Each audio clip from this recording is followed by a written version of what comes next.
Business leaders know that the greatest investments are not always measured in dollars. Sometimes the return is a teacher who decides not to quit, a student who chooses life instead of despair, or a family that finally finds hope. In schools served by chaplains, NSCA has seen 0 suicides, a 37% increase in graduation, and meaningful reductions in bullying, violence, teen pregnancy, substance abuse, and disciplinary problems. A chaplain brings the ministry of presence through the love of God, listening with compassion, strengthening exhausted teachers, reaching hurting students, and helping restore a biblical culture throughout the entire campus. When teachers stay and students graduate, families grow stronger, communities become healthier, and generations are changed. That is the return, that is the opportunity, and that is worth investing in. Come with me. Save yourself. You don't owe these people anymore. You've given them everything. Not everything. Not yet.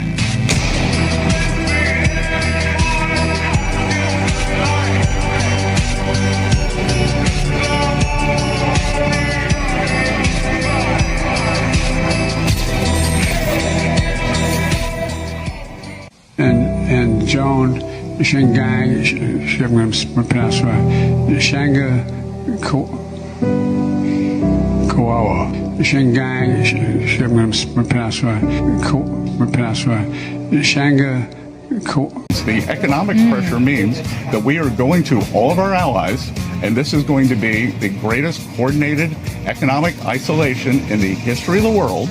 And we are going to them and saying, you are either with us or against us. You want this murderous regime to end. And if you insist on doing business with them, then the U.S. Treasury and the U.S. government, they will put its full might and force toward enforcing against you. We learned through Nassar law was that once this is all taken down, once the British court system is eliminated in the U.S., every attorney and every judge is going to have to go back to school for 2 years to be retrained in common law, natural law. You're talking going back to the Magna Carta, moving forward from that time, studying how this was implemented, giving man its freedom back. And it's been carved away for the last, certainly here, 150 years. Well, with all of this coming together, after everything is taken down, after the military does what they're going to do, they've been very clear. Trump has been very clear. It isn't going to happen. Want to know something cool? Prison is the perfect place for liberals. Everyone is equal. There is free food and housing, universal health care, no guns, and there's same-sex relationships. Here's the last 24 hours in geopolitics. In U.S., Trump announces the most crushing economic operation ever against Iran, warning countries helping Tehran of consequences. In Pakistan, the great leader Imran Khan has been transferred from Adiala jail to Shifa Hospital for treatment following court orders. In Iran, Arachi dismisses Trump's economic D-Day as a diversion, saying measures will bring further defeat to Washington. In North Korea fired over 10 ballistic missiles toward the sea, prompting South Korea's security meeting. In China condemns U.S. economic D-Day campaign against Iran, saying additional sanctions will not resolve issues. In Russia launched an overnight barrage of missiles and drones across Kyiv, killing 16 and injuring dozens. In Yemen, Houthis claim attacks on Saudi targets at Najran Airport and an Aramco facility with no confirmation from Riyadh. In Ukraine, Zelensky calls it a massive missile attack targeting civilian infrastructure, including a children's hospital. In Colombia, landslide at an illegal gold mine in southwestern Nariño killed at least 13 people and injured 7. In Nigeria, at least 50 people, mostly children, died after an overloaded boat capsized in Sokoto, with rescue operations ongoing. In India, Supreme Court creates panel to investigate police police violence and attacks on security forces during youth protests. In Saudi Arabia and Japan stress keeping Hormuz, Bab al-Mandeb, and maritime routes open and secure. In Palestine, Palestinians attended funerals for 50 people whose remains were recovered from homes destroyed in Israeli attacks. In Israel, Netanyahu says Israel will not tolerate an expanding Turkish military presence in southern Syria and warns Ankara. In Brazil, bus carrying patients and healthcare workers collided with a truck, killing at least 23 people and injuring 5. In Turkey, Egypt, and Qatar condemn Israeli attacks on Gaza, calling for ceasefire and warning against escalation.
Hey, what's up, America? The FBI seizes former Congressman Eric Swalwell's electronic devices at the San Francisco airport. So this apparently took place on Saturday. The FBI approached Eric Swalwell at San Francisco International Airport and seized his electronic devices in relation to sexual misconduct claims. Then the next day, on Sunday, they went to his home in Washington, D.C., and they also seized his electronic devices there.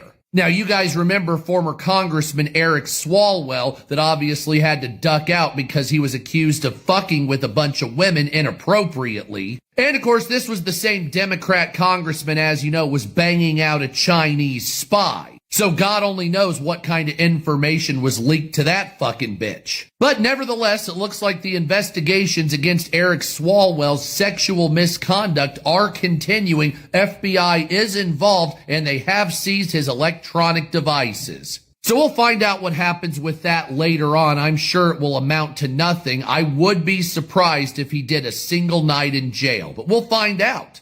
I want to show you a couple of old pictures I found cleaning out a drawer at my home.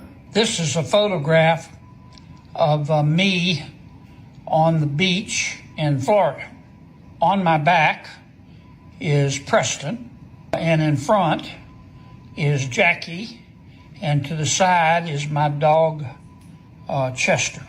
All three of them were total bangers.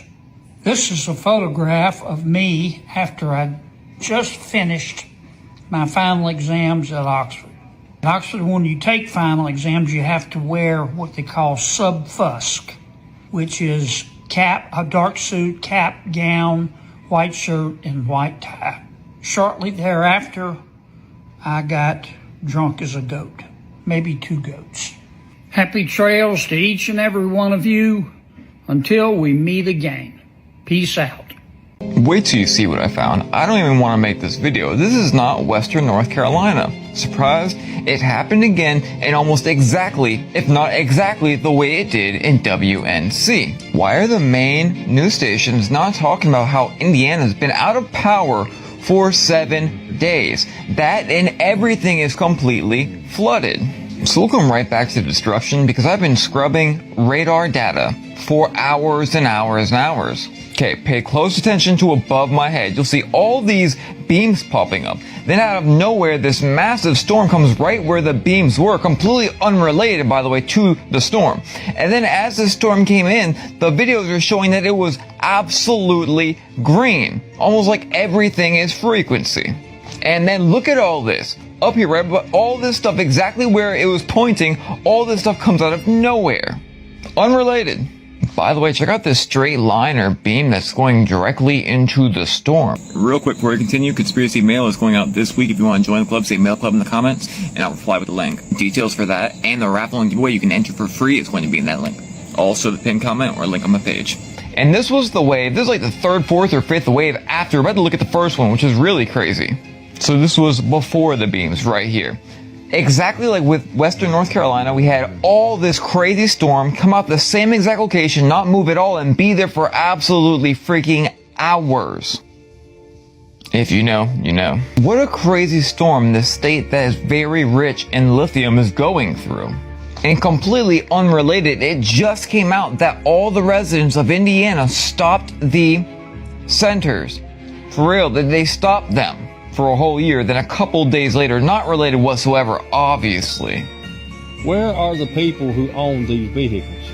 Now let's take a trip back to WNC. Why are all these vehicles all over the freaking road and no one's coming back to get them? Remember how hard it was for them to get help in Western North Carolina?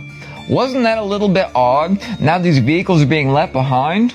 Almost like the help wasn't really helping at all and just there for, video appearances. And now the same exact thing is happening in Indiana. It looks terrible. 7 days, no power. Make sure you're praying. You know the GOV is really not too much help. They might just be the opposite of help. If you get what I'm saying. The story is homelessness. The federal government estimates there are nearly 750,000 Americans experiencing homelessness tonight. The city with the most unsheltered homeless in the entire country is right here in Los Angeles. I recently got exclusive access to top Trump administration officials as they toured Southern California and checked out examples of places they say are actually solving homelessness. Housing Secretary Scott Turner and Health Secretary Robert F. Kennedy Jr. are cheered on by formerly homeless residents at LA's Dream Center. God has called you to this place. Would y'all agree? Yeah. Can I get a big amen? Yeah. The Dream Center specializes in a Christian-based live-in drug rehabilitation program. Kennedy says finding religion decades ago helped him find sobriety. I've been in recovery for 43 years. I was a heroin addict for 14 years, and I made a decision to turn my life over to my higher power. We sit down exclusively with Turner, a Christian, longtime pastor, as he pushes to increase funding for faith-based nonprofits serving the homeless. In 2024, the Biden administration said providers who mandate religious practices could not receive federal aid, one of many rules and directives that quickly shifted under President Trump. But in this administration under President Trump and us at HUD, we want to bring back those faith-based organizations that are merit-based, that have results. This Sunday, Freedom 250 Grand Prix in action right here in Washington, D.C. It's going to be epic. I'm here with Bud Denker, the president of Penske, who helped make all of this happen. 147 laps. Secretary Duffy is going to throw the checkered flag on this most historic event. Check out the Capitol. This view right behind us, checkered flag, going to be awesome.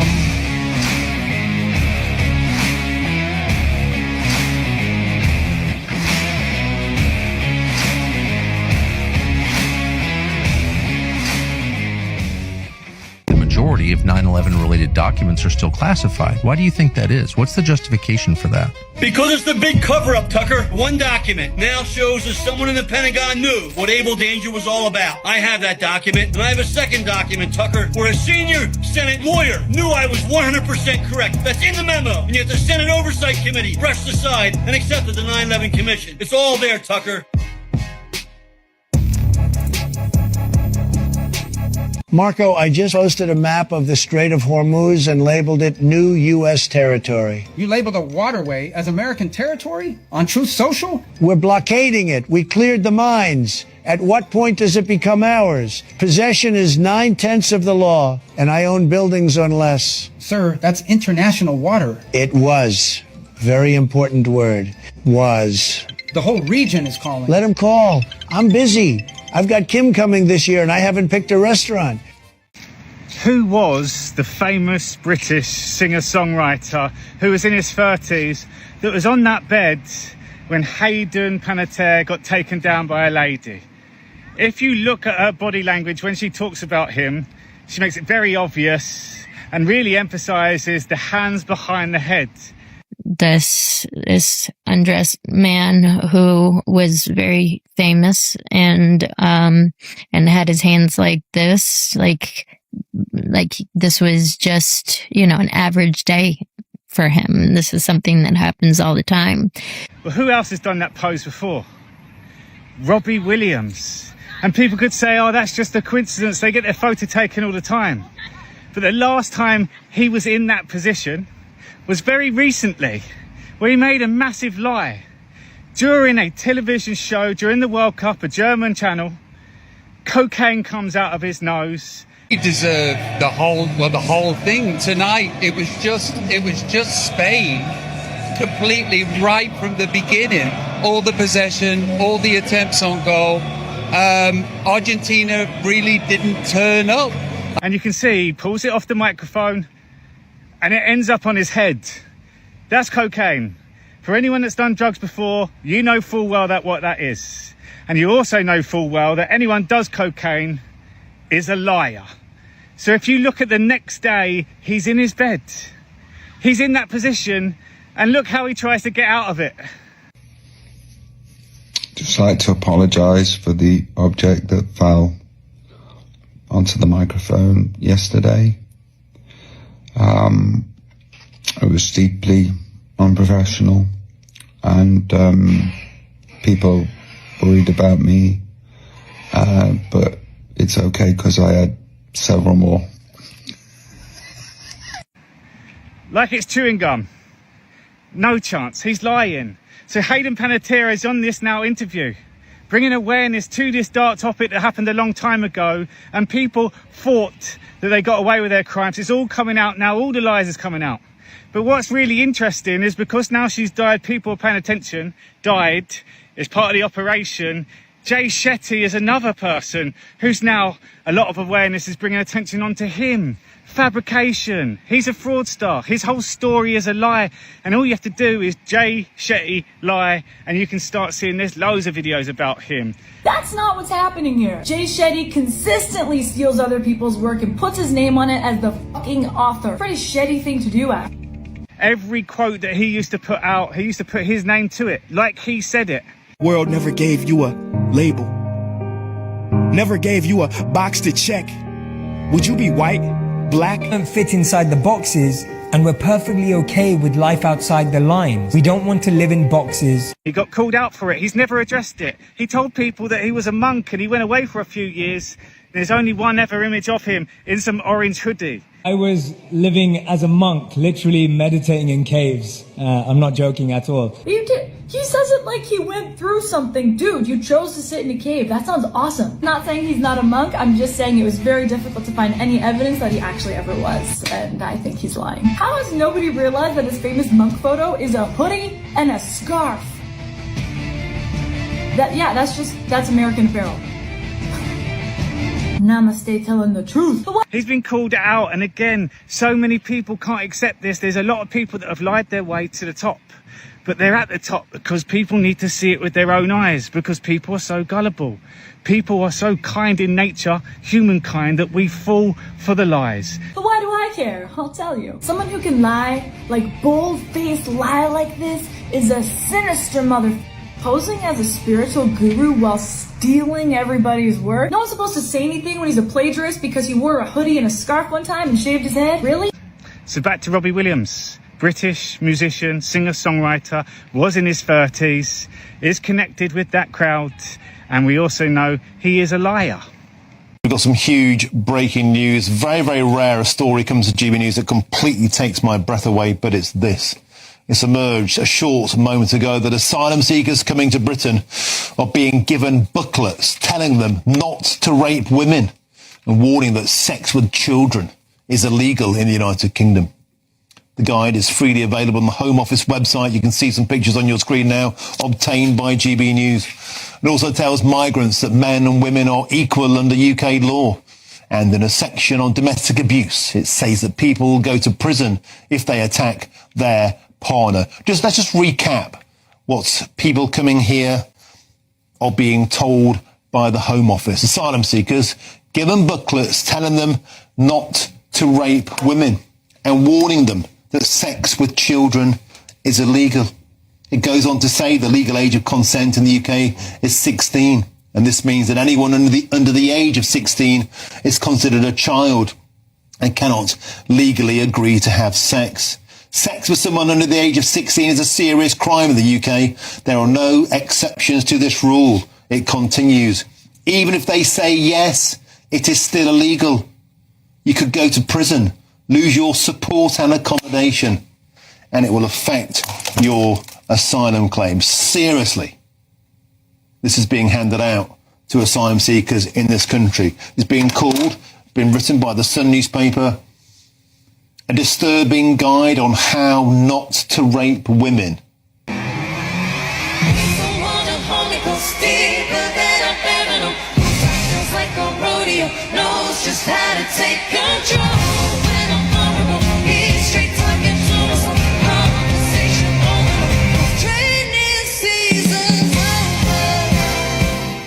So we bring in Governor Pritzker, a really big player in the Democrat Party. And I say, okay, Governor, well, you tweeted that everybody should use the opposite gender's bathroom today. So let me ask you, have you ever used the women's restroom? And he gets really angry at me, and he finally says, no, I haven't. I've never used the women's restroom. I said, okay, so you just wanted everybody else to do it, but you wouldn't do it. And instead of lasting for 1 day, the oil in the lamp lasted for 8 days. And that is why we celebrate Hanukkah. Now, does anyone have any questions? Yeah, I have a question. What are you going to do when Jesus comes back and puts a boot up your ass?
If you don't know me already, this is me in 2016. As a result of you liking and sharing, the White House personally contacted me and asked me if I wanted to come visit President Trump in the White House.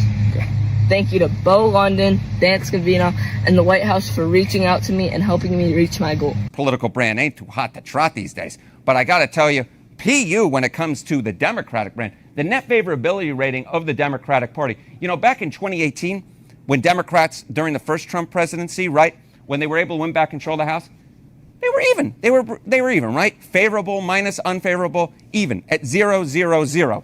Now look at this. 25 points underwater. Oof.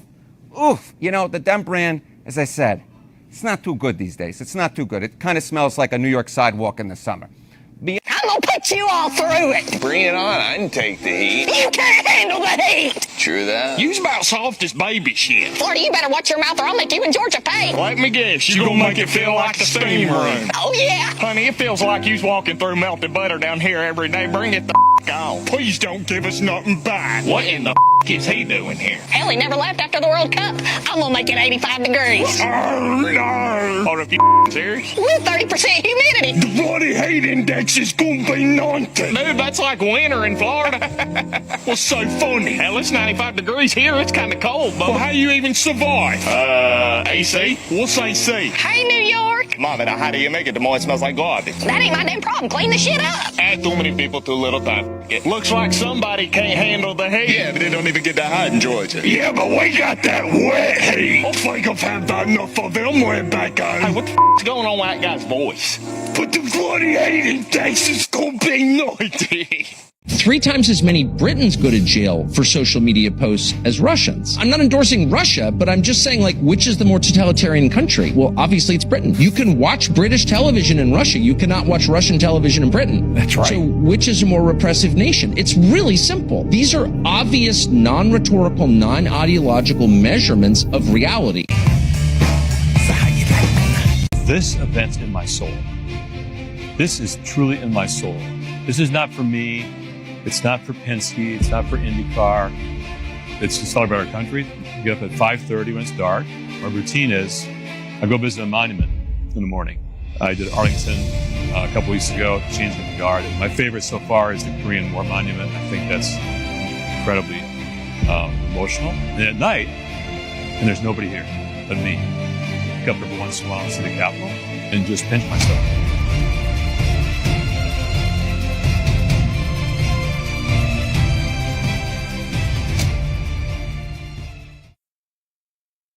You know, a lot of it is actually working out and doing the work, but probably even more of that is the food you eat, right? Oh, definitely, because today, food, diet, fitness is 80%. You can do cardio for 10 hours, and if you eat improperly, you know, you're not going to lose weight. But the thing is, like, eating healthy is everything, because it's basically you want to put the right fuel in your body. It's not about eating healthy once in a while. It's about eating healthy every day. It's all about eating your calories, not drinking your calories.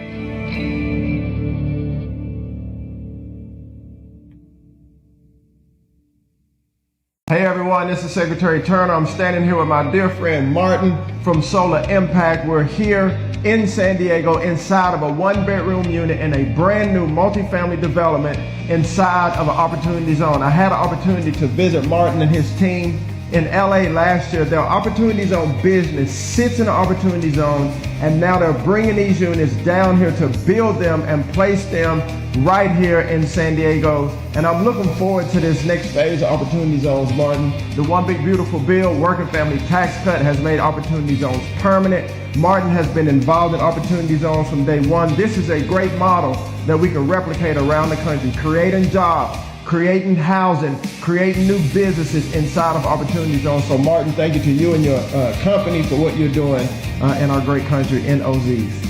Thank you so much for the opportunity. And really, this is about Opportunity Zones 2.0, taking the legacy and the work that you have done over the last several years, making it permanent, pushing it forward. And really, it's about accountability and driving taxpayer resources in ways that really impact communities. Thank you, Martin. Well, Opportunity Zones 2.0. Thank you to President Trump for making the working family tax cuts bring Opportunity Zones to fruition, to make them permanent. We have great excitement, great anticipation. Opportunity Zones, the first iteration was wonderful, transformative, but we're looking so much forward to Opportunity Zones 2.0 to be a blessing to the American people. Amen. Hey, what's up, America? NATO destroys a Russian drone that was heading to blow up a Romanian gas rig in the Black Sea. So this is a major escalation by the Russians against NATO, as a drone packed with explosives was heading for a giant gas rig that's still being built by Romania that could have killed hundreds of people. Now, this is the Neptune Deep Project rig. This will be operational in 2027, and it will make Romania the largest gas producer in Europe. The Russians tried to blow this up yesterday with about 150 people on it, or more. Now, here's the drone that was heading to blow it up. This thing was destroyed by F-16 fighters.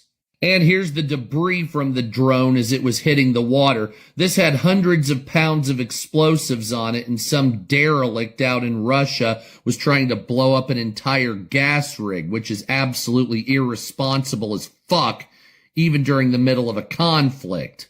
Now, it must be noted that NATO is technically not at war with Russia, but I guarantee if Russia blew that up, there would be quite some conflict starting. Also, the Russian government blew up a children's hospital yesterday. We'll talk about that one in another video. I think for those who have followed the issue of Cuba, this is not unfamiliar to us, but to the average American, you see Cuba, small country, 90 miles off our shores, 9.5 million people population.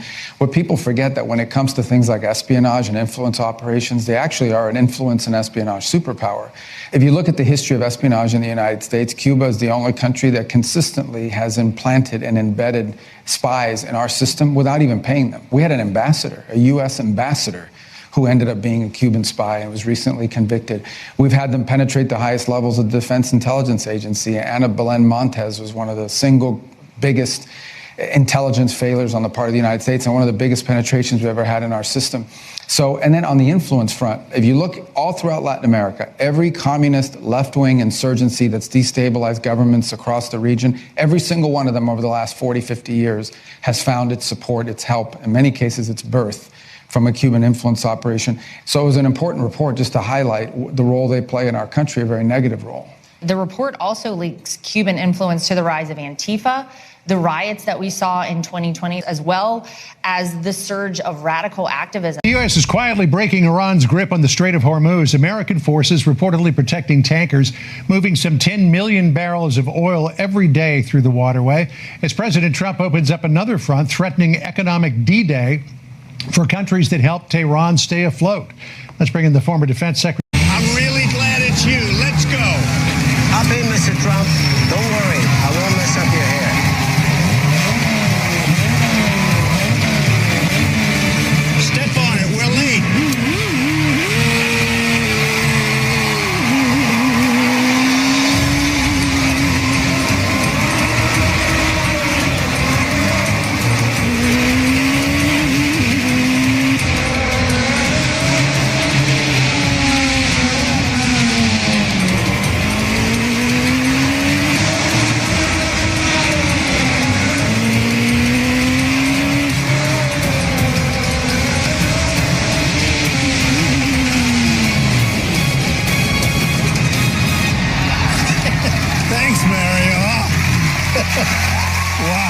Answer the question. No, look, answer the question.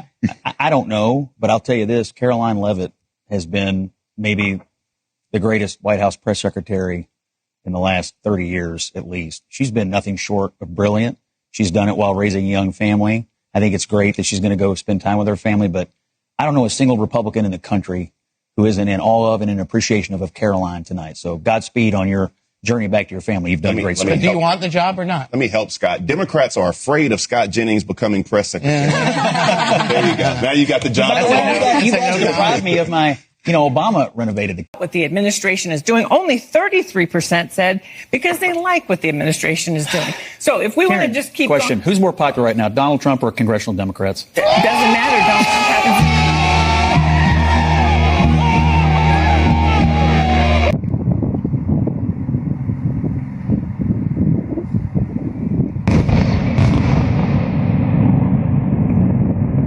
Last night, President Trump announced a 3-day pause in a war, and it wasn't about Iran. Here's what he posted. I have paused the 50% tariffs against Canada that were scheduled to kick in tomorrow morning for a 3-day period. based on the fact that Canada and the United States, subject to the finalization of documents, have a deal. The great Keystone XL pipeline, long ago killed by sleepy Joe Biden, may be awoken from the grave. Now, the media will focus on the Keystone pipeline aspect of this, and whatever else is evolving from the ongoing USMCA trade negotiations. But there is something much bigger going on, and it ranges from what White House advisor Peter Navarro accused Canada of being one of the countries engaged in a basically modern form of smuggling, to a Canadian member of Parliament who's organizing a petition to throw the U.S. ambassador to Canada out of the country. This isn't a trade dispute. This is a war, and it's been going on a lot longer than the conflict with Iran. I'm Susan Kokinda, and I've tracked how the British Empire rebrands itself in order to keep up the war against American sovereignty. That's what we follow here at Promethean Action, and if that's a fight you want to be in on, hit those like, share, and subscribe buttons. People are looking around and they're saying the America that I grew up in just doesn't exist anymore. It's being transformed, and I'm watching it be transformed. I'm watching people come in here and steal my money, or try to shove weird things down my kids' throats in public schools, and they're sick of it. Like, it's not a theoretical debate anymore. It's a debate about what America truly is and who is an American. And that's something that I think most people, even many more moderate Democrats, are going to be with Republicans on. Mm-hmm. Let me explain to you guys how this is actually going to work. 26 midterms and the 28 presidential race is not going to be anything like 2024, where there was so much support for MAGA. The coalition came in and got behind Trump. And here's why.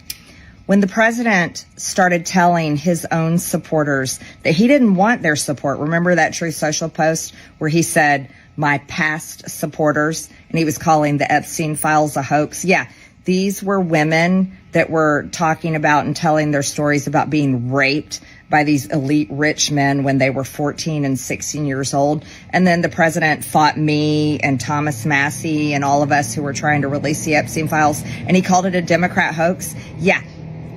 They have been able to. I signed a historic executive order banning any attempt to create a central bank digital currency. We launched Project Crypto to modernize rules so that our financial markets can move into blockchain technology. I established the United States Strategic Bitcoin Reserve, making Bitcoin a permanent asset of the United States Treasury, which has turned out incredibly well. I also created the United States Digital Asset Stockpile to hold custody of all other digital assets, and that's exactly what it's done. It's been amazing. 1 year ago this summer... That's his big move, a loophole. I wrote the book on loopholes, JD, literally, chapter 9. And even I wouldn't walk into a courtroom and say, yeah, I did it, good luck. What would you have done, sir? First of all, I wouldn't have gotten caught at a McDonald's. That's amateur hour. If you're going to be the most wanted man in America, at least get caught somewhere classy. A steakhouse, a golf course. Show some dignity. He had the whole internet behind him, sir. Had. Very important word. Had. The internet moves on, JD. They loved him. Then they forgot him. Then he pleaded guilty with no deal. You know who never pleads guilty? Me. Ever. To anything. That's called strategy. Turner claims the Dream Center is getting significantly better results than the government-run Los Angeles Homeless Services Authority, known as LAHSA. So LAHSA has received over $1 billion in the last 5 years with no results and no accountability. Funding doubled. The amount of homelessness tripled. We got to run a new play. LAHSA is set to receive $241 million in federal funds already earmarked by Congress. Money, LAHSA says, will serve 11,000 people in the LA area. They will not receive another cent of American taxpayer money until they can account for every single dollar. The Trump administration tried to freeze federal funding to LAHSA, which has faced accusations of waste and inefficiency managing contracts for local programs. You know, the new head of LAHSA says by freezing this funding, you're actually hurting the people. He said, quote, the people who will be harmed by this decision are not the bureaucrats, their families, veterans, seniors, formerly homeless Angelenos who rely on these resources to remain housed. What do you say to that? Well, what I say to that is that the proof is in the pudding. These people are already harmed. LAHSA sued to keep the funding. And 2 days after our interview with Turner, a federal judge sided with LAHSA, writing, quote, HUD's rash suspension of LAHSA will significantly harm the public interest. Inevitably, this suspension will result in deaths among the homeless. He went on to say, quote, LAHSA may be dysfunctional, but thousands of unhoused individuals rely on these services. LAHSA, reacting in a statement that the judge's ruling, quote, protects our community's ability to secure funding for housing and services that save lives. Turner, responding on X, writing in part, quote, the Trump administration will not back down from doing what is right, and I will be working with the Justice Department to fight this legally. We have people dying in the homeless industrial complex here. Earlier, Turner says he wants to get away from the so-called housing first approach, where homeless individuals are given housing with few conditions to get them off the streets, and adopt what he calls a treatment first approach, requiring treatment for drug addiction and mental illness in order to stay in housing long term. The difference, housing first is just housing. Treatment first is understanding there's a root cause here. Get them housed, get them treated, get them transformed. It's the right thing to do. Let me ask you this. If you have a business, your family budget, personal budget, if what you're doing is failing, and I know you're not going to continue to do the same thing. What we've been doing in Housing First is failing the American people. Our thanks to Secretary Turner and all the folks at the Dream Center. It is not clear whether the Trump administration will formally appeal those latest court rulings. We're right back with more of The Story Is. Right, I'm in the Tampa Tower where we've made big investments, $18 million to upgrade their facility, bringing them the best technology, the best equipment to make sure our great air traffic controllers can do their job serving the American people and keeping our airspace safe. New radar is going to come.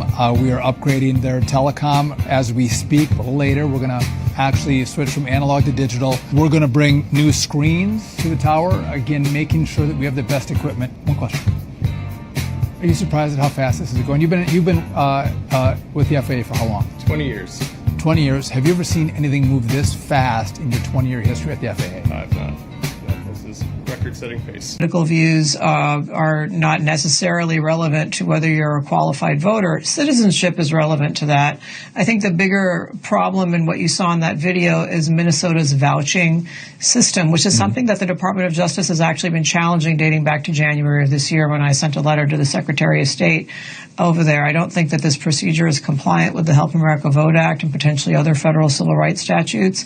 And so, timing of taking action on these issues is a, litigation decision. And so I can't comment on what may happen with that. But I think that that procedure is definitely highly questionable. But people also need to know that the Civil Rights Division before this Trump administration was effectively going after states and localities that were trying to require voter ID and trying to make it better and more fair to vote, and that needs to change. It has changed under this administration.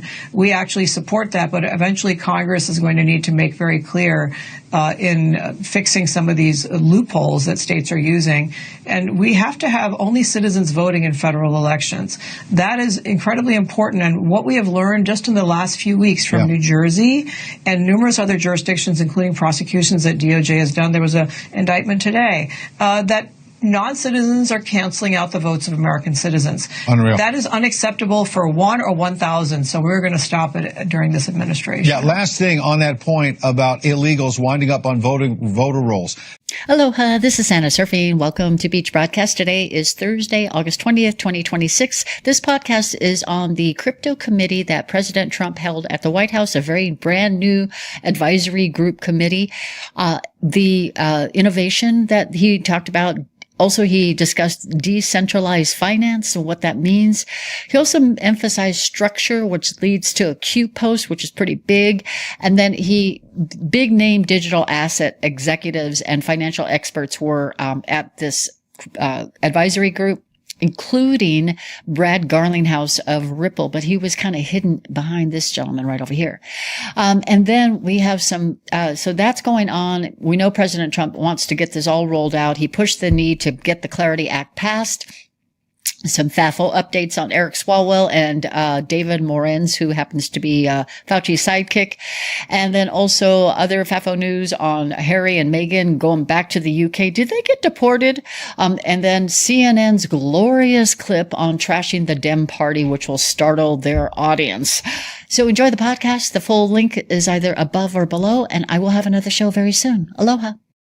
Hey, what's up, America? Welcome back to another episode of How Bad Can Gas Companies Fuck You Financially? Today we're checking out a special price here in the state of Indiana, financially fisting you up to the elbow. Yeah, that's right, ladies and gentlemen, right there.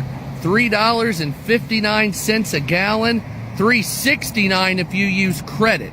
So it's $3.59 with rewards, $3.69 a gallon if you use credit. Look at those diesel prices. $3.50 a gallon, right there at your national average. And it's not just Shell, it's every gas station around here. Same fucking price. Shell, BP, fucking Marathon, fucking Speedway gas station, all of them. They can't take their arm financially out of your asshole. So yep, here in the state of Indiana, the prices are at national averages, which are bend over, we're taking that money. And the state of Indiana's even gotten rid of a couple of gas taxes. That's right, here in Indiana, we have approximately 4 or 5 gas taxes on the gas. So they got rid of 2 gas taxes, and it's still that fucking price. Oh, but wait, Indiana's a good conservative state. Oh, if that's the case, why do we have 4 or 5 taxes on our fucking gasoline, like California? For a good Republican state, we sure have as many taxes as fucking liberal states, if not more, don't we? Because you see, Indiana's a Republican state, not a conservative state. Republicans will fuck you financially and laugh about it. And of course, that right there is what you're getting in Indiana. Fuck you is what you're getting. Death to America. We are vigilant, we are prepared, and just as we stop this defendant, we will continue to disrupt plots and protect the American people. My office looks forward to aggressively prosecuting this case and delivering justice for the American people. This month, she was arrested yesterday with a gun and an explosive device. Governor Kathy Hochul now responding, saying there is no immediate threat to the Capitol. The people. The world is currently witnessing the largest mass treason event in living history. But instead of being fearful, we should be filled with hope. Instead of fighting among ourselves, we should face our only true enemy, the criminal deep state and their once invincible mainstream media apparatus. Do you want it for yourself? It's easy. Follow Q and turn them off.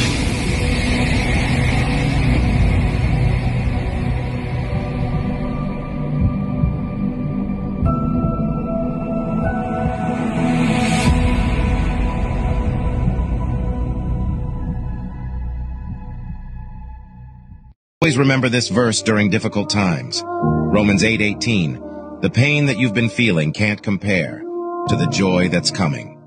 Soon, very soon, we'll be releasing a 5th vulnerability.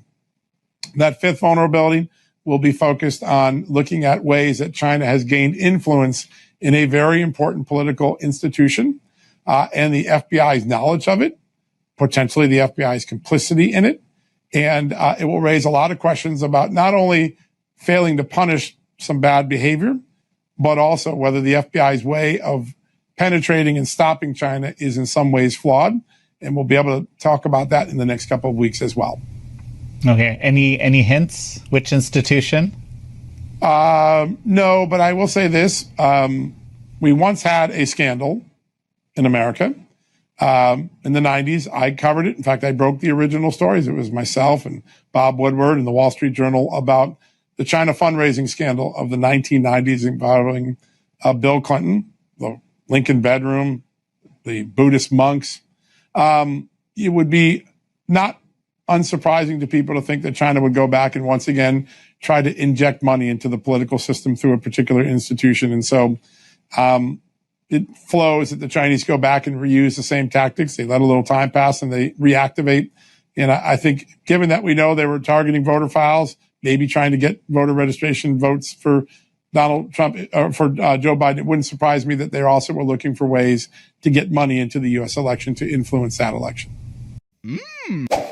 Hey Kids, are you tired of toys that put America first? No. Introducing the new talking Ilhan doll. The doll that's pre-programmed with 1 million political grievances. Just push the button and Ilhan comes to life with all her favorite sayings. The idea that America is a white nation is disgusting. Wow, she really does talk like the real thing. Some people did something. And she also comes with her favorite gourmet meal. Ilhan, do you want a piece of bacon? Bacon is a dog whistle for white supremacy. Even your pets will love it. Dogs are filthy animals and our enemies. Order now and get the deluxe quality Leering Center playset. And watch taxpayer money vanish in seconds.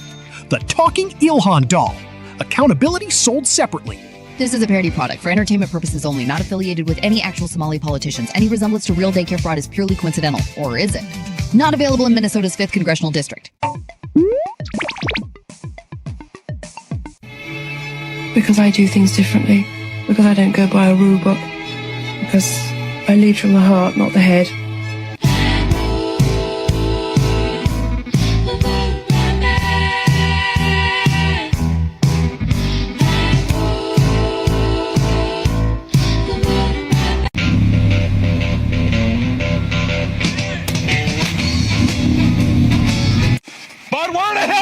Damn dryer. Hun, you need any help? No, Carol, I don't need the damn help. Okay. Son of a... All right, let's get the washer. No, of course I'll pay your tuition, then I'll move all your shit in myself. No, I don't need your damn help, Carol. No, so grab the bottom, grab the bottom. Yeah, moving into college, big day for you, huh? Too bad Dad's footed with the bill. Damn it, Carol, put down the Allen wrench. You don't know what you're doing. And he calls himself a roommate. You are big, you are strong, do not be scared. And you must be the new roommate, Justin. Yes. I'm guessing this is your stuffed animal? That's my stuffy! Don't touch my stuffy! Why does it look like two cheeks with a cutout hole? Because I it. Honey, he's a freak. I would recommend soundproof headphones because my World of Warcraft gets very loud at 4 a.m. Honey, I hate this color. Let's repaint your entire dorm room. Mom, we're not repainting the dorm. Honey, I need some plugs. Mr. Clean and Fabulous are stacked. All right, I guess this is it. Perfect. No need for you to come back home. We'll see you on Thanksgiving. Honey, you can come home whenever you want. Damn it, Carol, come on. You know, hon, I thought that went really well. A very big talking point this week has been the death of Hayden Panettiere, the actress. And so many people are now trying to work out who was the woman who took her down onto the boat where there was a man who was in his 30s, a British songwriter, who was expecting prostitution to take place, sex trafficking. Well, the woman, a lot of focus now is on a lady called Diane Jenkins. And the artist, straight away, people keep saying James Blunt. Because if you go on James Blunt's Instagram, a post that he did from 4 days ago, a music video, he's showing us trafficking and he's putting it in plain sight. For me, it's too obvious. It's not James Blunt. It has to be someone else. James Blunt is making it blunt by putting it there, but what is it doing? It's getting people connecting the dots again. It's getting people to dig a lot more. Connecting the dots is the only way we get to the truth. So British singer-songwriter in his 30s, back when it took place, there was another person, Robbie Williams, who was also living in LA at the time. And people just dismiss it straight away, but if you pay attention to the mainstream news at the moment, Robbie Williams is showing himself. Let's go back to when he was on Graham Norton and he's sitting next to Julia Roberts, and look what he says here. No, everybody from watching them on the telly. Okay, that's good. And Julia Roberts, oh my God, I can't. I've watched Pretty Woman 6 times in a row. What? And at the end of the 6th time, I was like, one day, I will take a prostitute shopping. Oh. and I did. So thank you. Thank you. That's a lovely story, Robbie. That's really lovely. So if we look at the headlines now, it says Robbie Williams reveals autism diagnosis.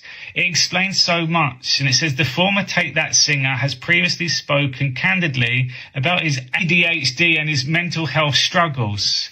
Now look at the words that's used here, and this is on every article about this. It says, Williams, 52, explained, I have ADHD, and I just found out I have a bit of autism as well, which I actually fucking love because it explains so much. Look, it is my get out of jail free card now, and all the weird shit that I do, I just say, sorry, I'm autistic. interesting because this article come out about 5 days ago. But if we now follow the news, look at the headlines from today. ADHD charity complains about Channel 4 documentary. An ADHD charity has said it has complained to media regular Ofcom about a Channel 4 documentary that suggested the condition is a myth. The programme, titled The Great ADHD Myth, was broadcast on Tuesday, and its host, NHS psychiatrist Dr. Max Pemberton, concluded it was a social construct, not a disorder of the brain. It's a bunch of letters that people have given meaning, and people lie about it. So we've got a video that confesses that he likes prostitutes. We've got a get out of jail card strapline for now he's got autism and he has ADHD. It's all coming out at the same time. But also remember, he's connected to Diana Jenkins. He's also living out in LA when Hayden Panettiere was out in LA. And he was also in his 30s. He was a singer-songwriter when that incident took place. So people just have to dig a little bit more. And James Blunt is making it so obvious. And if we dig a little bit deeper just into Hayden, she's been an actress from the age of 5 months. She's been born into this. If we look at the meaning of her surname, Panettiere, it means baker. If we go to the Q post, it says bakery division. Blessed are the bakers. And if you see that little logo there, CIA. And it says Chan Investigation Agency. Just a coincidence? Or she had her role in exposing all of this too? So James Blunt's making it so obvious, in my view. And if we just look at the news at the moment, Robbie Williams is back in the news. So if we then just look who else was the British singer-songwriter in his 30s, Robbie Williams connects a lot of those dots. So again, people, just be careful of going, it's definitely James Blunt, they're rubbing it in our faces. They leave clues for us in plain sight. And just remember, he did serve a very high level in the military. All this is doing is opening up the door for more exposure, and we will really find out the full truth to all of this. So the president was upset because I informed everyone that they were actually talking about lowering the threshold to use nuclear bombs on Iran, which is absolutely shocking and unthinkable. And so he's calling me names again, of course, because that's what President Trump does, is he acts like a bully on the playground and loves to call everyone. I'm trying to call DJT. Mr. President, do you know where I'm at today?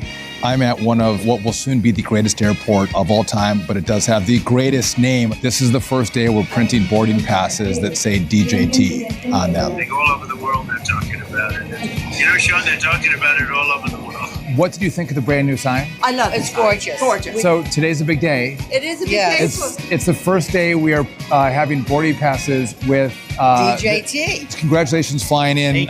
First day DJT. Thank you very much. It was a pleasure. And screenshot those. It's a big deal. Thanks, you can show your grandkids. A lot of people were surprised as they looked at their ticket. They're like, wow, this is not PBI anymore. This is DJT representing the greatest president that's existed in American history. Obviously, I support Donald J. Trump.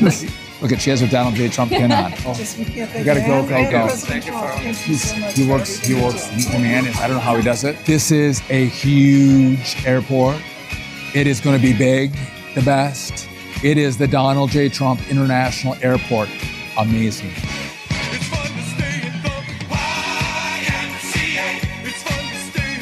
It's going to create success. It's going to create tremendous innovation medically. I mean, they're coming up with already, amazingly, they came out with something today that I looked at it having to do, I won't go into the details, but having to do with a pretty unstoppable disease. And all of a sudden they're coming up with answers that they never thought were possible and things that they never even would have thought about.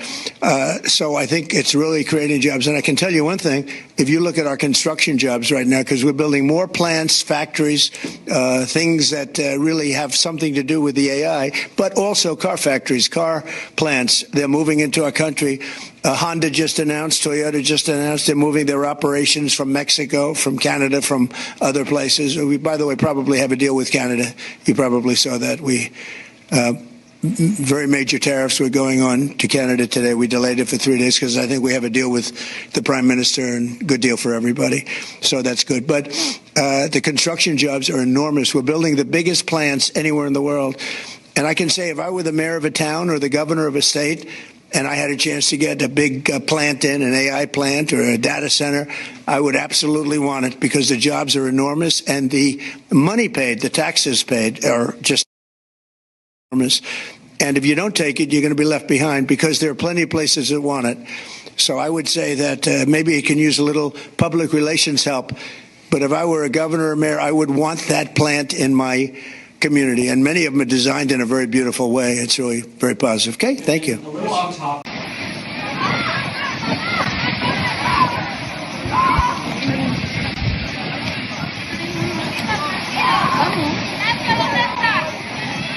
Pero que no, que está en el agua, no,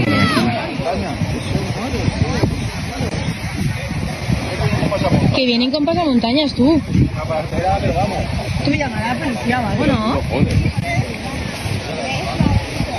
Que es una puta patera, tú.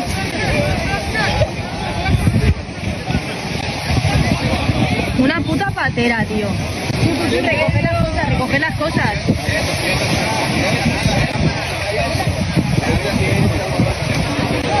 Oye, pero que llamen a la policía o algo, tú. ¿Y esto? Ange is putting the cart before the horse. She's not in D.C. yet. And she probably won't get there after Florida voters find out where she goes with her kids. I don't understand, there's no sexualization at a drag show. It's just people dressing up and singing and performing. I've taken my children to drag shows, and it's fun. It's entertainment. It's wholesome entertainment. Trump's advisors say they couldn't have picked a better candidate. When Crazy Angie's not dragging her kids to drag shows, she's storming the Capitol, which Democrats say is a big no-no. So we are occupying the floor like John Lewis, like all of them. We're making good trouble. We're doing good trouble. We are the people, mighty, mighty people, the mighty, mighty people, fighting for justice, fighting for justice. Angie the Agitator is going to make a scene at the State of the Union. Unprecedented pressure campaign targeting Tehran's oil and finances, which he is calling economic D-Day. Chief Foreign Correspondent Trey Ying's live in Tel Aviv to explain what that could mean. Trey. Yeah, hey guys, good morning. Overnight, President Trump announced what he is calling economic D-Day against Iran. The president indicated that any countries around the world that are providing any sort of economic lifeline to the Iranian regime would face their own economic consequences. He called on allies to stand with the United States, posting to Truth Social, "No one has given the Islamic Republic of Iran a greater opportunity to make a deal than me. Tragically for them, they have failed to take it. Therefore, today I am announcing the most crushing economic operation ever taken against any country. This will be economic warfare and isolation on an unprecedented scale." On Wednesday, the president described the state of play amid reports that the United States is still overseeing vessels through a safe corridor to export millions of barrels of oil out of the Persian Gulf each day. But the deal didn't terminate. The deal didn't turn out to be what they said. When they tell us one thing and they do another. But the blockade has been 100% successful. No boats have gotten into Iran. George Glesman, who was held by the Taliban for more than 2 years, has now been released. A former Marine held in Russia for more than 4 years is now back in America this morning. The Venezuelan government has been targeting Americans to use as bargaining chips. 893 days. That's how long Ryan Corbett of Livingston County has been held prisoner by the Taliban in Afghanistan. Prominent local Hispanic leader was among those released along with his brother. 10 Americans and permanent U.S. residents held by authorities in Venezuela have been released.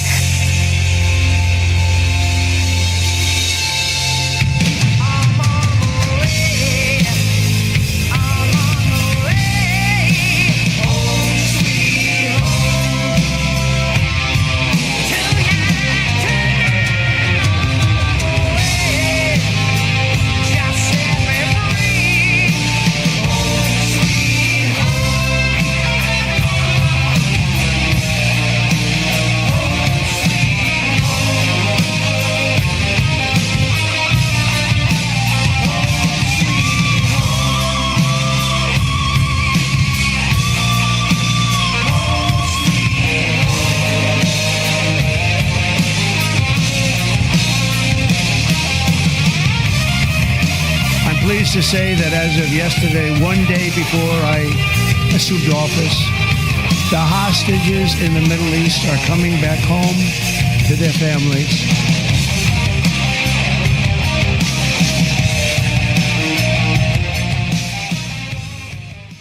As you know, the president really promised the American people the greatest and most monumental celebration in our nation's history to mark our 250th birthday. And that's exactly what he's delivered, including this weekend, which will really be our last major 250 celebratory event, which is the IndyCar Freedom 250 Grand Prix race.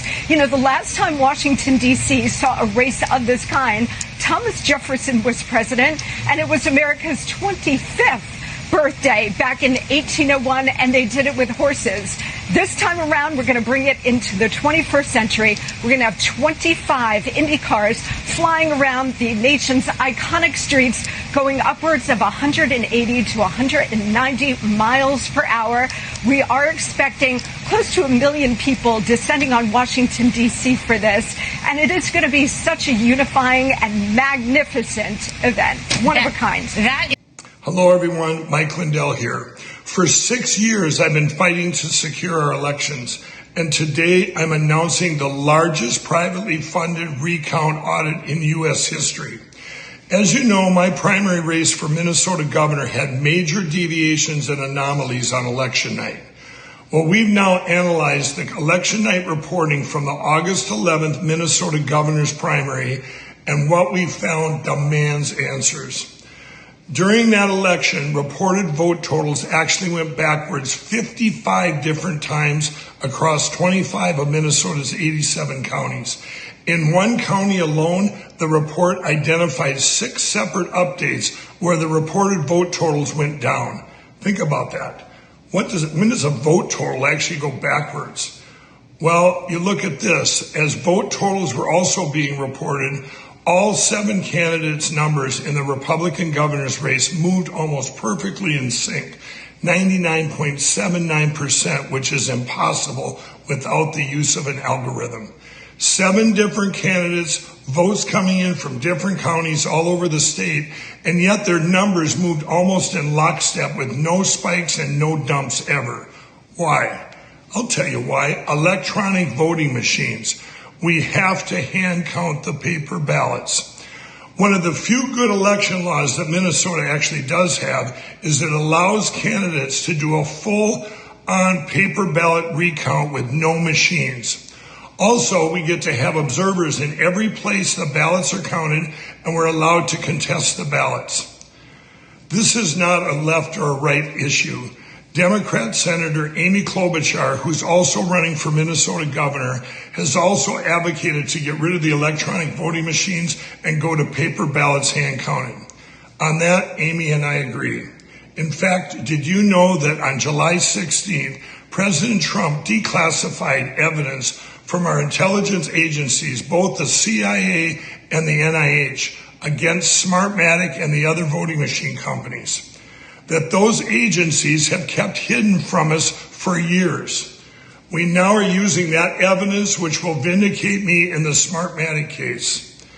If this recount is not enough to change the outcome of my election, it will definitely help the greater cause of getting rid of these voting machines across the country. These machines are banned in 132 countries, which is 68% of the world. So why would the USA still be using them? For 6 years, we have fought the media, the deep state, the uniparty, the globalists, and the well-funded machine companies who tried to silence and destroy us, all because we want to get rid of these electronic voting machines and secure our elections and go to paper ballots hand counted. I believe this paper ballot recount and audit is the gateway to finally end the use of electronic voting machines in our USA elections. Please go to lindellplan.com and help us make this historic election audit and paper ballot recount happen. We are going to secure our election platforms and restore our great country together. Thank you and God bless. So have a go at this. I can't actually believe this. This is Mitch McConnell blowing his nose. 10 days before he was hospitalized. That's Terry Comack. That's his chief of staff. I love you too, my gorge. So it's his turn to vote. Up means yes, down means no. How do you vote? McConnell. Oh, he voted up. That means yes. Now look, pause. That is the Senate clerk who knows that Mitch McConnell accidentally pointed up and really he should have voted no. So he runs over to Terry and says, hey, Terry, mate, can I have your ear? Mitch voted up. Should have voted down. Terry quickly, Mitch, hey, Mitch, mate. Mitch, stop. Mitch, hard to get his attention. You voted up when you should have voted down. So you made a big blue there. Let's see what Mitch does. Mr. McConnell. Oh. No. No. Changes his vote. He didn't know how to do it himself. He needed help. He needed to be rescued. Like, shouldn't this guy know how to vote himself? Bernie Moreno and a few other Republicans here. And Mitch is sat right here. And Bernie's like, we're voting no, right? We're voting no, right? Ted Cruz? Mr. McConnell, no. It's just like, maybe that's cool and all, but it's just like, why does anyone in the Senate need someone to tell them how to vote? You've got a whole state relying on you. You don't need Bernie Moreno saying, vote no, you know? You should know that. That's Mitch McConnell there, and that's like the Senate clerk. The Senate clerk signals under the desk to vote no. He points down. Like, look at this. Let's see. Mr. Warnock, aye. Should he need that help?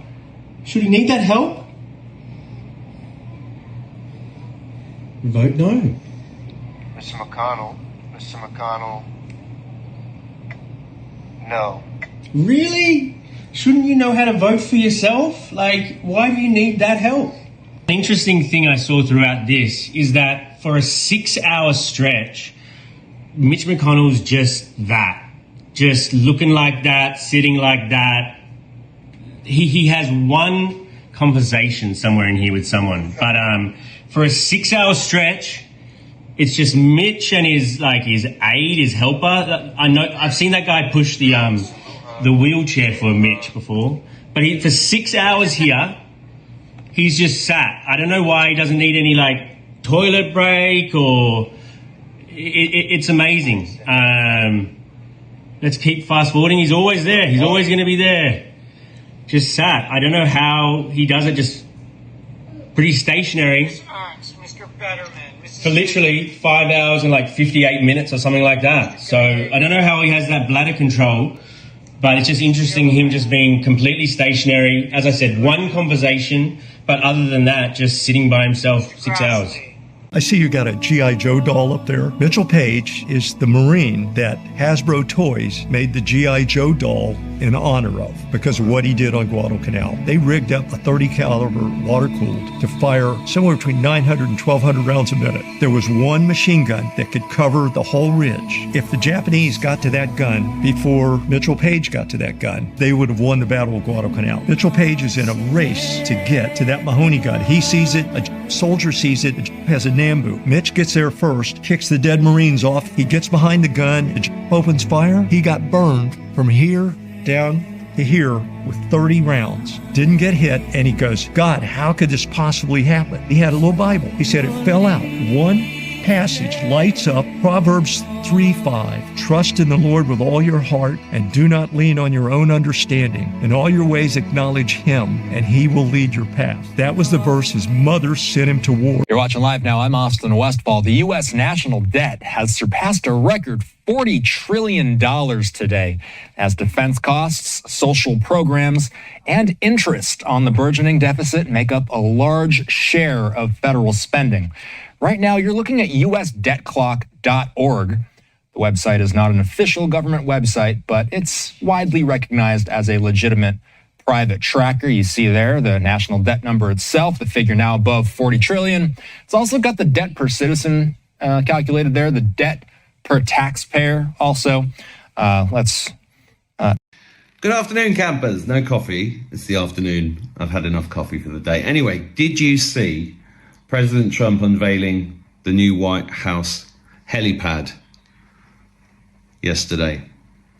This is going to look incredible. Incredible. Here it is. Here and from every place. And again, this is going to be used for a lot of different celebrations, a lot of different big meetings where, as an example, President Xi is coming in a little while, a couple of weeks. And we didn't plan to have this done, but it's gone so well. It used to make me sick. These people are sick. You know, I saw that briefly yesterday and I was like, oh, there's something going on here, but I didn't have time to look into it yesterday. And then I read a post earlier, which I'll share with you in a second, that maybe go, yeah, that's exactly what it is. Because I knew that this was coded and it was posted on the White House X feed, which is the new place for Q drops, as you know. And,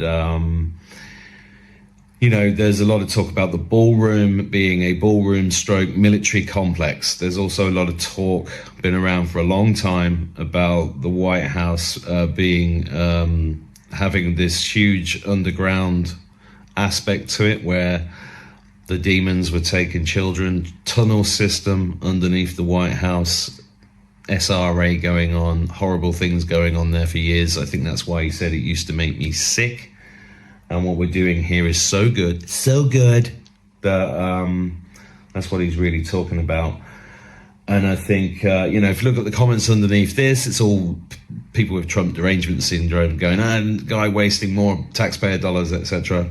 And, you know, if you're not aware of the fact that there was a list of 34 satanic sites of the world, I'll just read that list out because it is interesting if you're not aware of it. And these satanic sites have long been prophesized or suggested that these 34 satanic sites would be all destroyed by the rods of God. And I said this to my kids the other day, and they were like, what are the rods of God? And I was like, how do you not know that? You've been my child for 19 years. Anyway, the rods of God are basically these titanium rods going around the earth in satellites.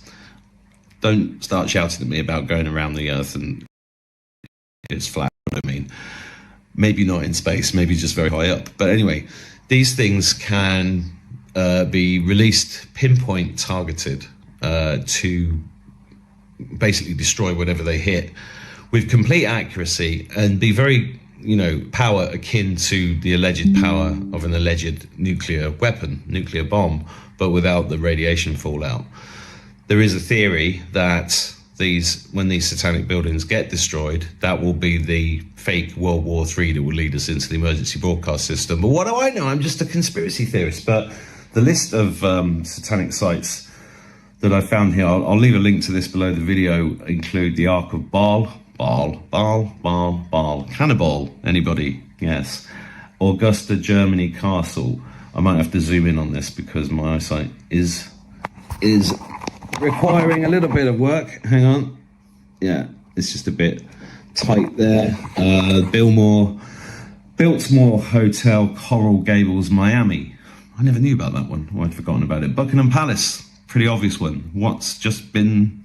Do you remember 5-6 years ago when the palace was emptied for redecorating and the crest was taken off the gate? It's all connected. I'm wondering if they are going to be destroyed and they're not just being repurposed, refurbished. I don't know. CERN in Switzerland, well, we all know about that. CS Bohemian Grove, well, we know about Bohemian Grove. Comet Pizza in Hollywood, very satanic. Denver International Airport, most of you will know about that. Epstein Island Dome, I think that's already gone. Georgia Guidestones, they already got destroyed. Hoover Dam, a lot of us know about that. Le Louvre in France. Do you remember Le Louvre, when Macron became president, he did his first speech in front of the glass pyramid in Paris, and it had a red light on the top of it, which was like the all-seeing eye, and that you may or may not know that the pyramid there was commissioned by President Francois Mitterrand and has exactly 666 panes of glass in it. Just a little fact there. Look it up. Remember, question everything, including everything I say. A lot of the stuff that I talk about comes from my memory, and sometimes I get things wrong. London Bank 1, London Bank 2. I guess that means the Bank of England buildings. London Bridge, London. London Bridge, Lake Havasu City, Arizona. That's strange. That's interesting, isn't it? The original London Bridge was bought by an American and put into the desert somewhere. That's interesting. Northern Castle, I don't know where that is. Notre Dame Cathedral in France. Remember the fire there? The big fire when Michelle Obama was... Big Mike was sat there with a glass of wine watching it burn. Opera House in Sydney, Australia. Pentagon. Playboy Mansion. Statue of Liberty, supposed to be Lucifer. Stonehenge. I got told when I was in the Stone Circle in Arbor Low that was fake. That was a fake Stonehenge. But who knows? Tesla building. That's interesting. I'm not sure about this list. Maybe this list has been... Some of these things I'm not quite sure about. Leave notes in the comments if you want to correct me. The Getty Museum. Well, we all know about that one. The Queen's Hunting Lodge. I don't know where that is, but yeah, that makes sense. The Vatican. Three Gorges Dam. Yes. US Capitol. That's interesting. Victoria's Secret's home. You know why Victoria's Secret's called Victoria's Secret? Because Queen Victoria's secret was that she was a bloke. Yes. Washington Monument, White House 1, White House 2, and Windsor Tower. Should be Windsor Castle. I'm not sure that list is completely accurate. I found that one on Reddit. There are other versions. If you want to go and look up the 34 satanic sites of the world, then go ahead and do so, because that's good research, good to get on top of that. I just pulled this up quickly, but is generally correct. But the post that triggered me to make this video is from Joe M., who you can find on X, General L. Joe M17. Trump makes sure to show the construction at the White House, which is actually deconstruction, to let the deep state know that all the secret tunnels and rooms where dirty deeds were carried out by the deep state have been found and excavated. It's a very public signal that justice is coming. I agree with that. I believe justice is coming. I know it's frustrating the way it's being done, but it had to be done this way. There's no other way of doing it. If you think about it for a few minutes, how are you going to flush out all the minions in the network? It had to be done from the top down in the pyramidical structure. That's my belief. That's my opinion. If I'm wrong, if Joe M is wrong, we're all doomed, but I don't think we are. But anyway, question everything, including this. Do your own research and have a fantastic day. And I don't know why I'm doing one finger like this. It's a bit weird. I'll scratch my nose instead. How's that? And God bless you, and I'll see you soon.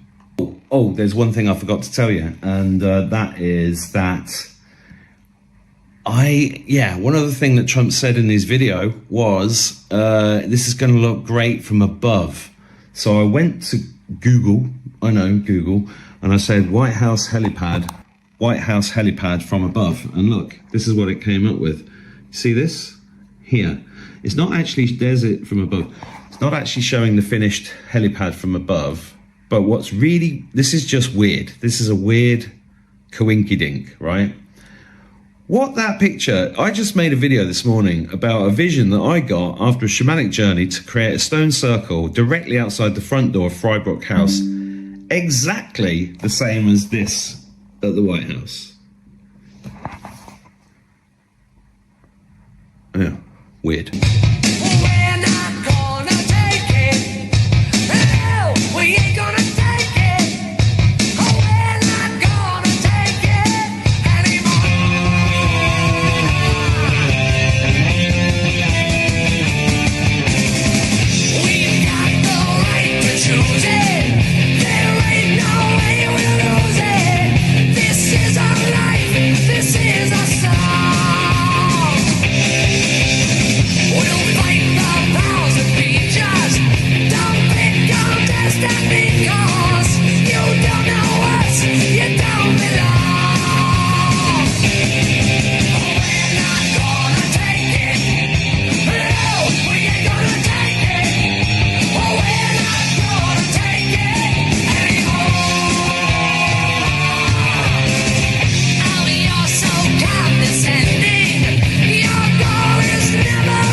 You realize that they can measure your brainwaves with a magnet that doesn't touch your head.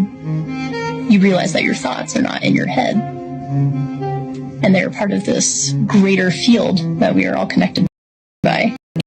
And they're now trying to understand how we actually our memory is a developing process. So some of it is this theory that we basically store our thoughts in the cloud. So basically you're accessing your own Wi-Fi field. This is why there is a difference of like meeting somebody in person versus doing something over Zoom. Our biofields are interacting right now. There are low-level frequencies that our brains interact on.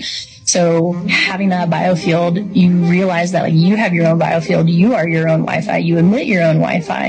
And so then thoughts can be the process of some of that Wi-Fi coming in, mostly directed as life force and energy, which is why like how you practice your energy and how you maintain your energy can really direct how your thoughts come. And you also you combine that with people are eating more beef today than ever before, which is actually really, really good news. Secretary Kennedy and I obviously have been working on new dietary guidelines. We have big announcements coming up on new school lunches, and eating real food is right in the middle of all of that. And so while we're working on combining all of this, ensuring that our ranchers have what they need to continue to rebuild their herds. But listen, here's the good news. For the first time since 2018, we're now seeing a turn where the cattle numbers are now moving back up, where ranchers are retaining their heifers, their mama cows, how they breed, their heifers, are retaining at a higher rate than they have now in years. So I think the administration, President Trump's focus on our ranchers, on rural America, on rebuilding our food supply here continues to be a priority, and our ranchers are getting that message. I just give my condolences to the Floyd family. There's going to be some other information in the future that would be of interest, and I hope things will give you some peace of mind. Many of Richland Parish school teachers are seeing a historic payout thanks to a massive data center project happening in Richland Parish. According to our partners at NOLA.com, teachers received end-of-year 13th checks ranging from about $17,000 to more than $50,000, driven by a short-term surge in tax revenues from Meta's $27 billion Hyperion data center. That means some educators are getting bonuses equal to or even greater than their full year's salary, which in the district averages just over $40,000. Officials say more than 100 certified employees received the full payment, while others got partial checks based on years of experience. The school system says the windfall comes as the mega project, expected to run through 2030, continues to generate millions in sales tax revenue for the parish. Today, friends and family said goodbye to veteran Harris County Deputy Christina Kohler. Her death last week was ruled a suicide. Kohler is one of 4 current or former Harris County deputies who've taken their own lives in just the last 6 weeks. ABC 13's Jessica Willey is live tonight, and this is leading to important conversations about the need for support, Jessica. Yeah, Eric, the department has a behavioral health division that has made great strides since it was established in 2020 and has led the way, its director says, among law enforcement agencies. But these recent deaths are raising serious concerns for the deputies organization. The question is, what more should they be doing? It caught a lot of us by surprise. Harris County Sheriff's Deputy Christina Kohler left home last week and was never seen again. Houston police issuing this alert. The 37-year-old found on the 13th. She had taken her own life. 3 days later, Maria Vasquez, who left the department in December, died by apparent suicide. William Bozeman, also a former deputy, died earlier this week. Tragic news. One is too many. 2, 3 is definitely devastating. That Jose Lopez is helping his friends and colleagues try to process. It hits very close to home, and it's a reminder to us of how fragile life is. It's also a reminder that we do need to look out for each other. We do need to take care of each other. Lopez is the president of the Harris County Deputies Organization, but he knew 2 of the late deputies personally. I knew him for over 20 years. In just 6 weeks' time, 4 current and former deputies have taken their own lives. Psychologist Thomas McNeese is the director of the department's Behavioral Health Division. These last few weeks have been difficult for our staff and for the sheriff's office as a whole. He says he and his division work to provide resources to both former and current employees who are struggling.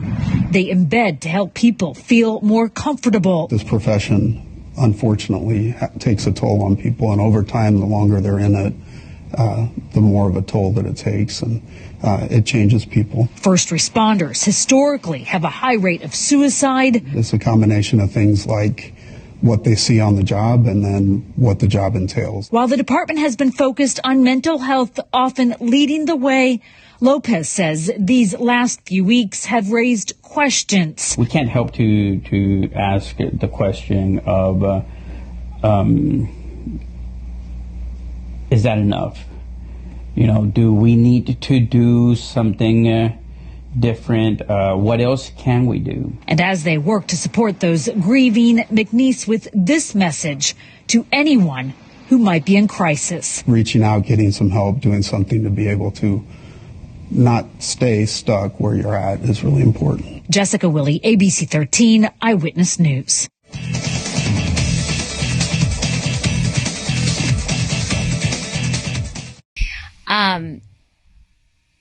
And there is an ego, a belief that they were brought up in a way. Many were highly educated. Many have professional backgrounds, great degrees from great institutions.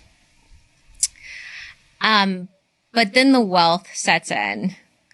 And if you think about the trajectory these women go on once the wealth comes in, usually the wealth comes in not necessarily because their tech husband is this exceptional entrepreneur. It's because what I've realized is that the government helped fund their husband at some point along the way. If you look at like the history of Google or the history of Facebook or the history of Apple, even the history of, you know, not so much Amazon, but like even Hewlett Packard or Oracle, these companies didn't just spring up out of nowhere. They came through institutional backing at some point. In the case of, you know, Facebook and Google, especially, where a lot of these tech wife mafia folks come from, it was Stanford. There's this Silicon Valley Stanford network. And if you look at where some of those grants or money came from, early money especially, and then accelerant money, it came from individuals that had government ties. And so these companies serve government functions as well. Like Google really was involved with the government in helping identify behavior on the internet, and Facebook as well. And so it's no surprise that the intertwining between the Democratic Party, which is so prevalent in California, and these companies has just always been there. That synergy has always been there, and that relationship has always been there.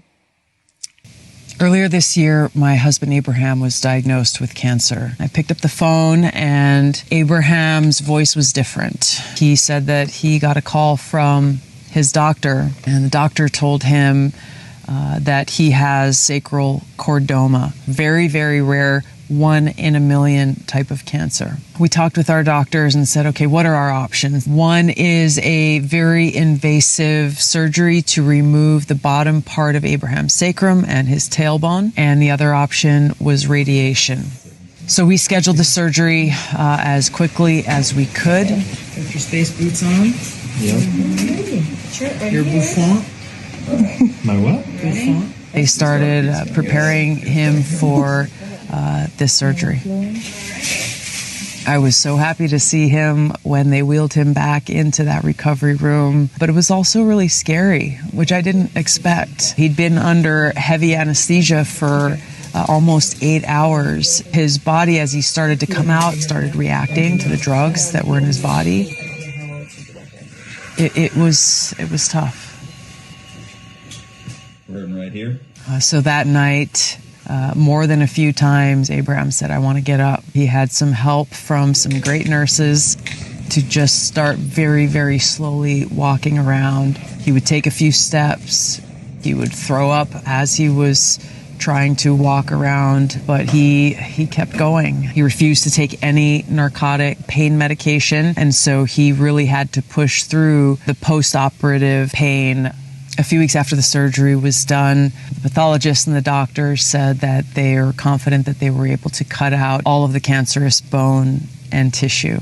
So here we are now, almost 3 months after, and he started a very rigorous physical therapy program. He gets frustrated a lot because he wants to be able to make progress faster, and sometimes he's pushed a little bit too far, but overall Abraham is progressing very well. The reality is that the battle isn't over yet. He'll have to continue to get frequent MRIs to keep an eye on whether or not this cancer is coming back either in the same place or in other parts of his body. We are so grateful to God for his unconditional love, for being our shelter, for being our peace and our strength. We want to say thank you to the doctors, the surgeon, the pathologist, the anesthesiologist. We want to say thank you to all of you sharing the most beautiful prayers and well wishes with us. Mahalo nui loa to you all.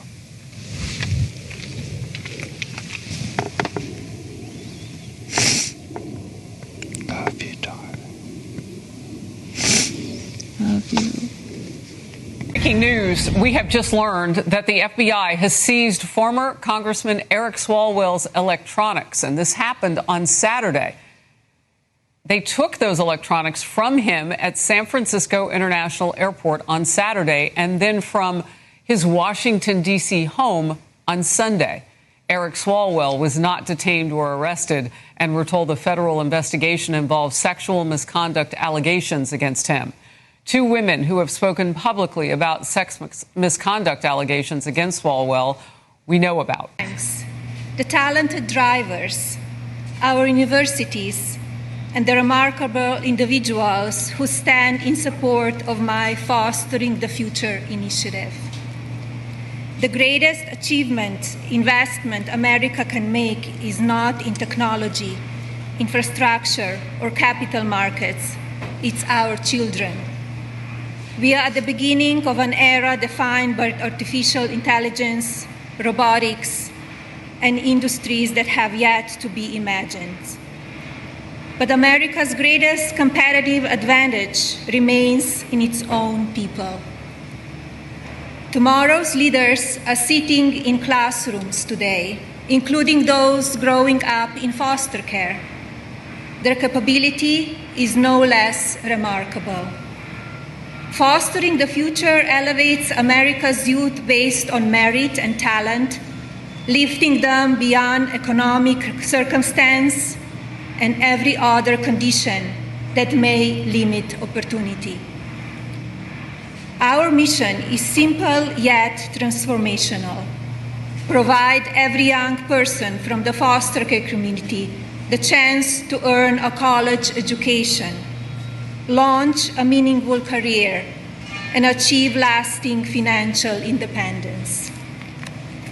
Today, Indiana University and Purdue University join Fostering the Future's growing coast-to-coast alliance of leading academic institutions. Congratulations and thank you.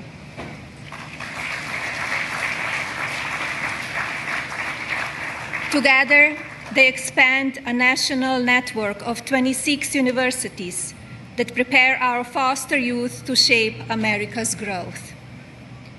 I'm very proud to share that this last spring, Fostering the Future scholarships supported the education of our first doctor. He will change the lives of so many people. Tomorrow, thanks to visionary partners such as IndyCar and Fox, Fostering the Future graduates will build new companies, launch new industries, and redefine what is possible for all Americans. Fostering the Future is more than an educational initiative. It is generational investment in America's talent pipeline. Every student who graduates strengthens our workforce, accelerates innovation, expands economic opportunity, and reduces long-term dependence on government assistance. The return of this investment is measured not only in lives changed for the better, but in stronger communities, a more competitive nation, and a future powered by American ingenuity. Education is the one asset that can never be taken away. It is the foundation upon which confidence is built, opportunity is created, and the future is invented. And finally, look at this incredible race car, gorgeous and powerful. I'm sure we cannot wait to see it start its engine. Good luck to all of the drivers and teams on Sunday's race. And now, it is my pleasure to introduce a true champion. The world is a vampire sent to drain. Secret destroyers hold you up to the flames. And what do I get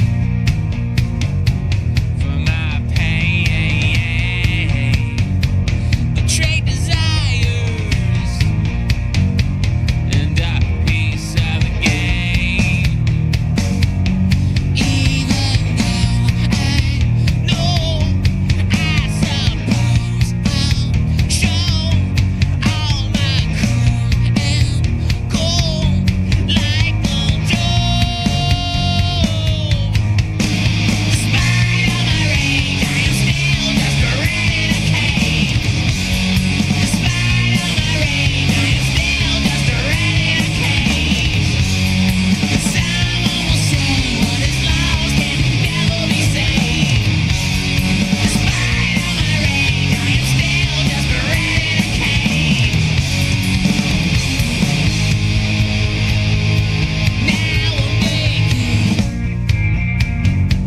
nothing but an animal. But can you fake it for just one more show? And what do you want? I wanna change. What do you got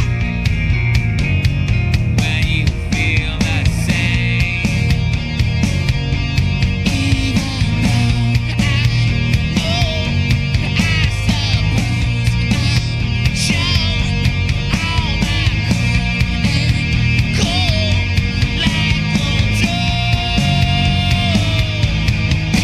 Despite all my rage, I'm still just a renegade. Despite all my rage, I'm still just a renegade. And someone will say what is lost can never be saved. Despite all my rage, I am still just a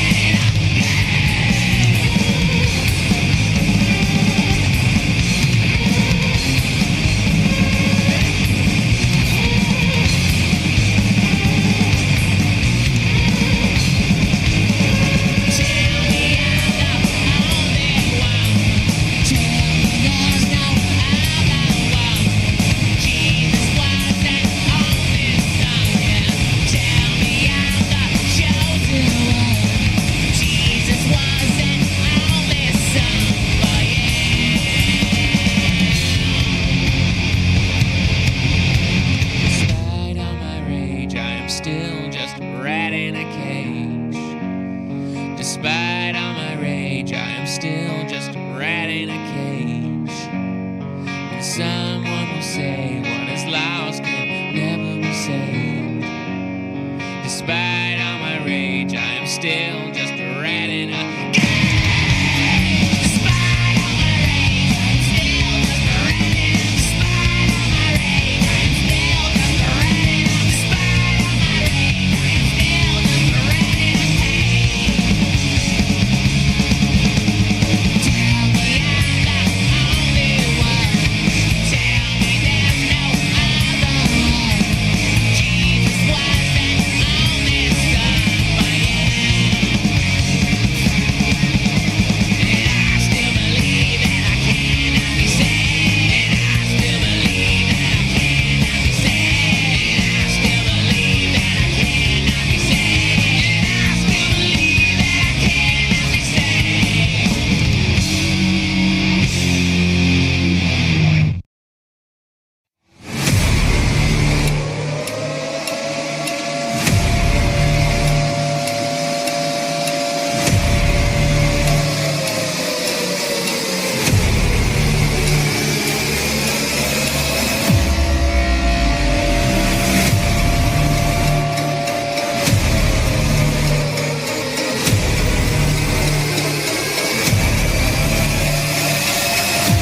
Welcome, Patriots, and God bless you.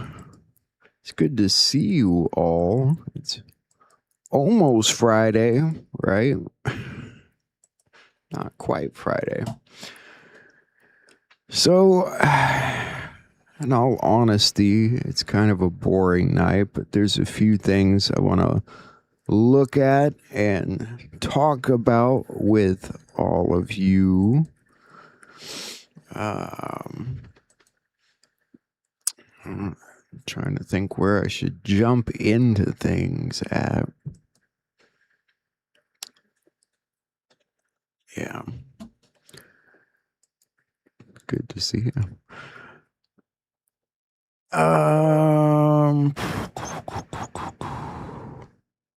Yeah, I'll just start. I thought this was an interesting post today. Text messages obtained by federal investigators reveal embattled former FBI Director James Comey and his book agent bragged about his 8647 threat against President Trump going viral on social media. I'll be okay if it sells books, Comey told his agent. Pretty messed up, huh? Am I crying? No, I'm not. This has been a long day and there's been a lot going on. I'm beat and I'm tired and we kind of need a change of pace around here, I can tell. Been thinking about taking some time off. Maybe. We'll come back to it. Another good arrest. Democrat-backed Stockton, California city council candidate arrested on election fraud charges. I do like seeing all the arrests lately.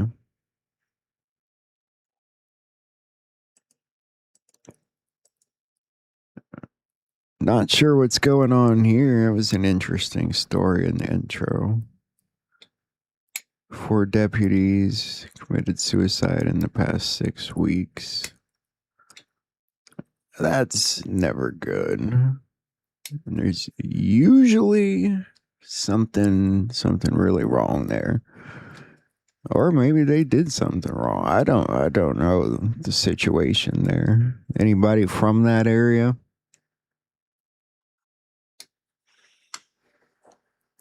Reminds me of New York all over again, though.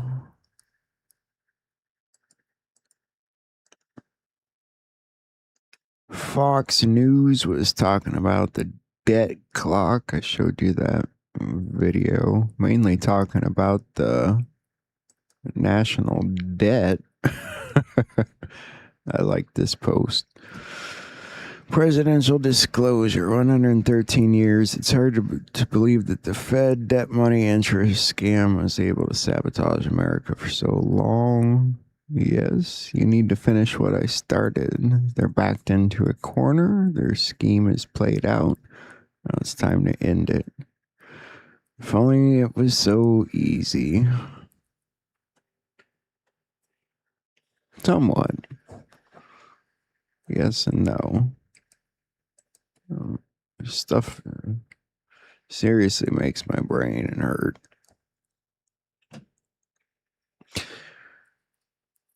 You're tired of all the thunderstorms. I like the thunderstorms, but I'd rather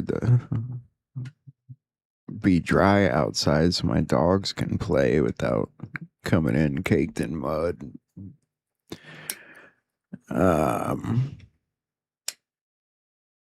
Yeah.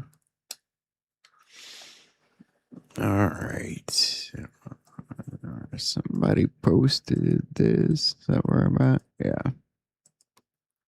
So many of you are freaking out because you don't know how to play chess.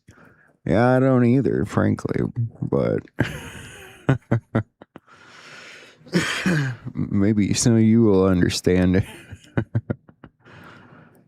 I'm sure it speaks for itself. Elon Musk put this up today. One day, Optimus and Grok will provide incredible medical care to all the people of Earth. We'll see. Right now, Grok's about as, well, honestly, is about as useless as some doctors, so we'll see. At the same time, Moderna shares tripled after their skin cancer vaccine announcement. God, people are stupid sometimes. Wherever you can make some money, even if it kills people. The FDA is losing its war on ivermectin and agrees to remove all social media posts and consumer directives regarding ivermectin and COVID, including its most popular tweet in FDA history, which apparently makes fun of people for using horse ivermectin, it looks like. This landmark case sets an important precedent in limiting FDA overreach into the doctor-patient relationship.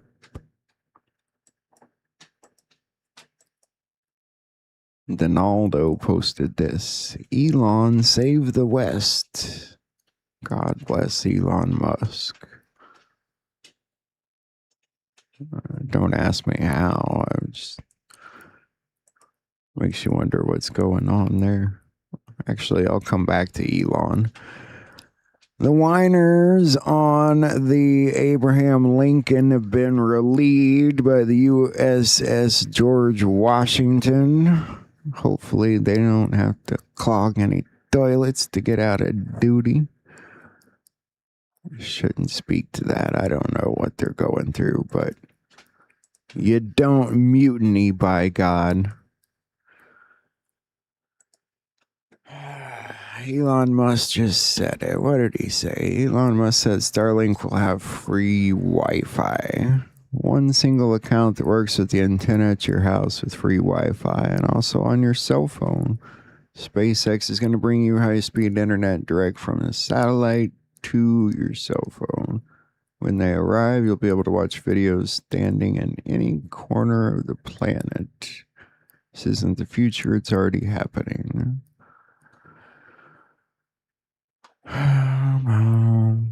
Yeah, his parents are kind of frightening. I don't think that's the real Elon, though, in my opinion, but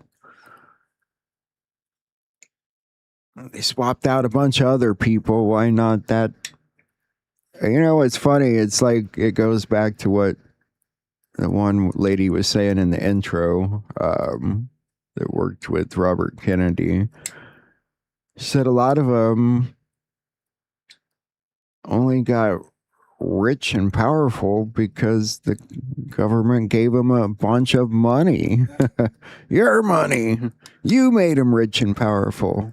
You didn't know you were doing so, maybe. But that seems to be the case with a lot of them. See, you got these guys that co-founded Google in '98, early Stanford work on web crawling, received grants from DARPA, Bill Gates, Paul Allen. They did their work at Harvard, was hooked up to ARPANET, funded by the CIA. You got Jeff Bezos. His maternal grandfather was an early senior administrator at DARPA. You've got Larry Ellison, founding Oracle. First customer that they're founding Oracle was the CIA. So there's that.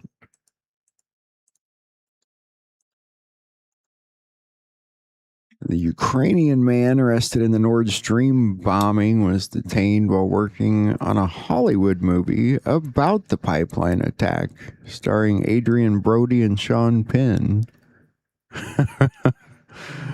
You don't say.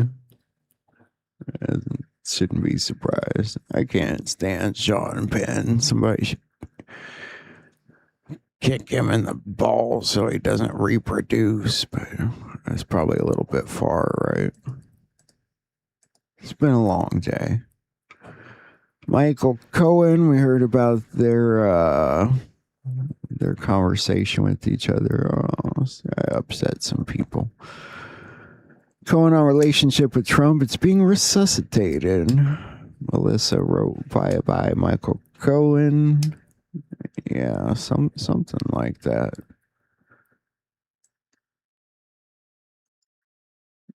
Kind of like Mr. Swalwell there. I would have loved to have been there at the airport when they popped up around the corner and took his stuff from him. Why didn't anybody get video of that? Wasn't there anybody in the airport? Like, this is awesome. I mean, it's pretty boring in the airport. That kind of excitement would be worth filming.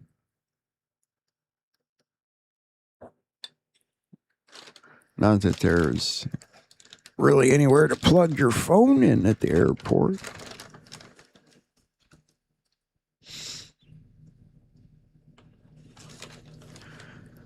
Oh, my friends.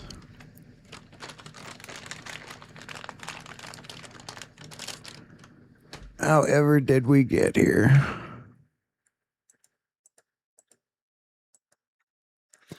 Dan Bongino and Mike Flynn seem to be at each other's throats. Brandon Straka writes, Dan Bongino called J6ers babies today and called the walkaway movement, which brought many thousands of new voters to Trump, a grift, which Michael Flynn said 100%. Bongino wrote, Mike, how's your anti-Trump signaling op going? Endorsements working out for you? Asking for a couple 100,000 friends. Uh-oh. It's hard to know which one's the real D-bag, right? Are they both D-bags? Maybe neither of them are D-bags. I kind of think they both need, well, I'm in a mood today.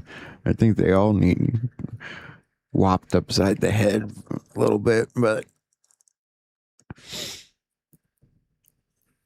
we'll see how I feel about it tomorrow. Maybe if I come on.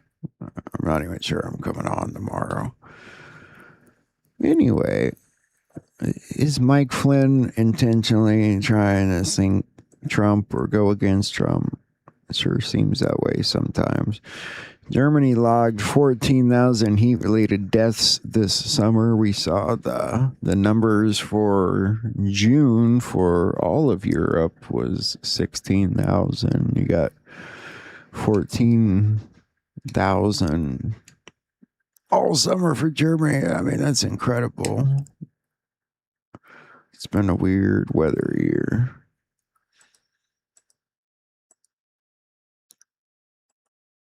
People are actually bothering to waste their time talking about George Floyd and Derek Chauvin. I mean, I don't think either of them are frankly worth 2 minutes worth of time, but whatever. The media never mentioned that the police officer called an ambulance immediately when Floyd complained of shortness of breath. I don't think that's true, first of all, because somebody standing on the sidewalk had to tell him that he had gone unconscious, if I remember right. Isn't it something like that? Or people on the sidewalk were yelling at him, hey, get him out. And then MJ Truther writes, did you know George Floyd was alive when he arrived at the hospital? No, I suppose I did not. I don't know. That whole thing was weird. Whole thing was weird. There's probably some kind of op. Not sure. So tired of talking about worthless crap.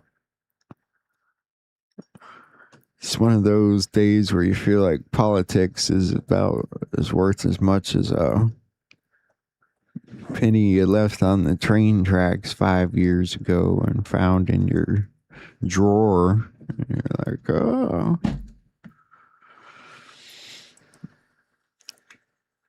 Diddy maybe linked to Tupac's murder. I think we've been hearing about that a little bit.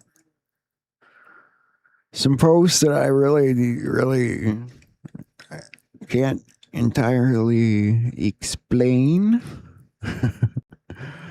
Today, August 20th, civil defense drills taking place in Korea. Now everything makes sense. I'm not sure what makes sense.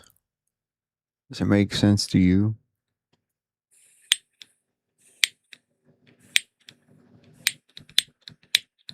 I'm not sure it makes any more sense. Maybe I'm the retarded one today, but is this post everybody's sharing? It's been 589 days since President Trump met with Brad Garlinghouse. Okay. Is that like a special number or something that I'm missing here? It's not a Q post.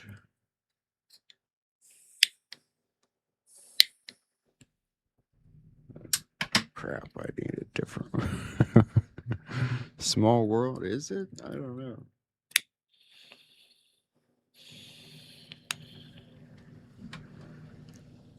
He dead? Is that what 589 means to you, Ronald? He dead. I'll take it. It's better. People put things up like that. It's better. Sometimes they don't put a very good explanation. You're like, what the hell? It's kind of like this one. People trying to figure this out today. Or trying to figure out who he's talking about. When you get fired for doing a spectacularly shitty job at an agency with your badge deactivated, building access revoked, and the full "you're dead to us" package, or when you get passed over for ambassadorships, boards, or commissions because their candidates are actually far more qualified, please resist the urge. Just sprint to every media outlet that will platform your lying bullshit and then falsely attack the people in the presidential personnel office who are out here serving President Trump. He's getting attacked today. You remember the posts they've been putting up about Abdul, about him killing all the animals when he worked in Detroit or whatever. Now they're on the attack against Trump for killing horses, apparently. I think every administration somewhat rounds up wild horses, the Bureau of Land Management. I don't know a ton about this. I was trying to read it. But they're making it sound like, oh, he's really rounding them up, and Congress wants to build a gas chamber for the horses, and I don't know. My opinion on that would be leave them the hell alone, but I don't know much about the situation.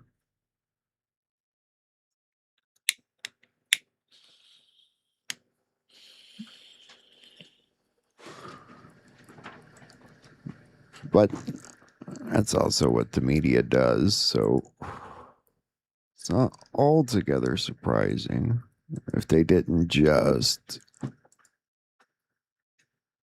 shift things around to find a good way to blame it on the president. All right. That's really all I got. I'll see you. Anything's on. I was playing around with the deck clock. I'm extremely tired today. And there wasn't much happening. I seen Juan was on with Mary Crowley, I think.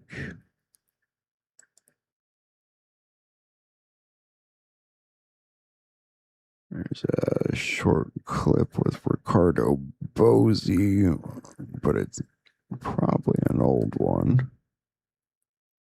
The White Hats have taken over. The cabal is dismantled. I don't know. We can play it for a second. It seems to be what some of the comms are signaling, but is that the case? Let's look. Yes, this honey trick prevents memory loss, but if you already have dementia, Alzheimer's, or mental confusion, I think it's 10 minutes. They create the problem and then they solve it. And they solve it by killing good men and women, by spending billions of dollars that don't need to be spent, creating weapon systems that were completely unnecessary. I'm not saying war's not necessary, it is. There's some bad players out there. But this was all by design, and NATO has been completely made irrelevant one more time.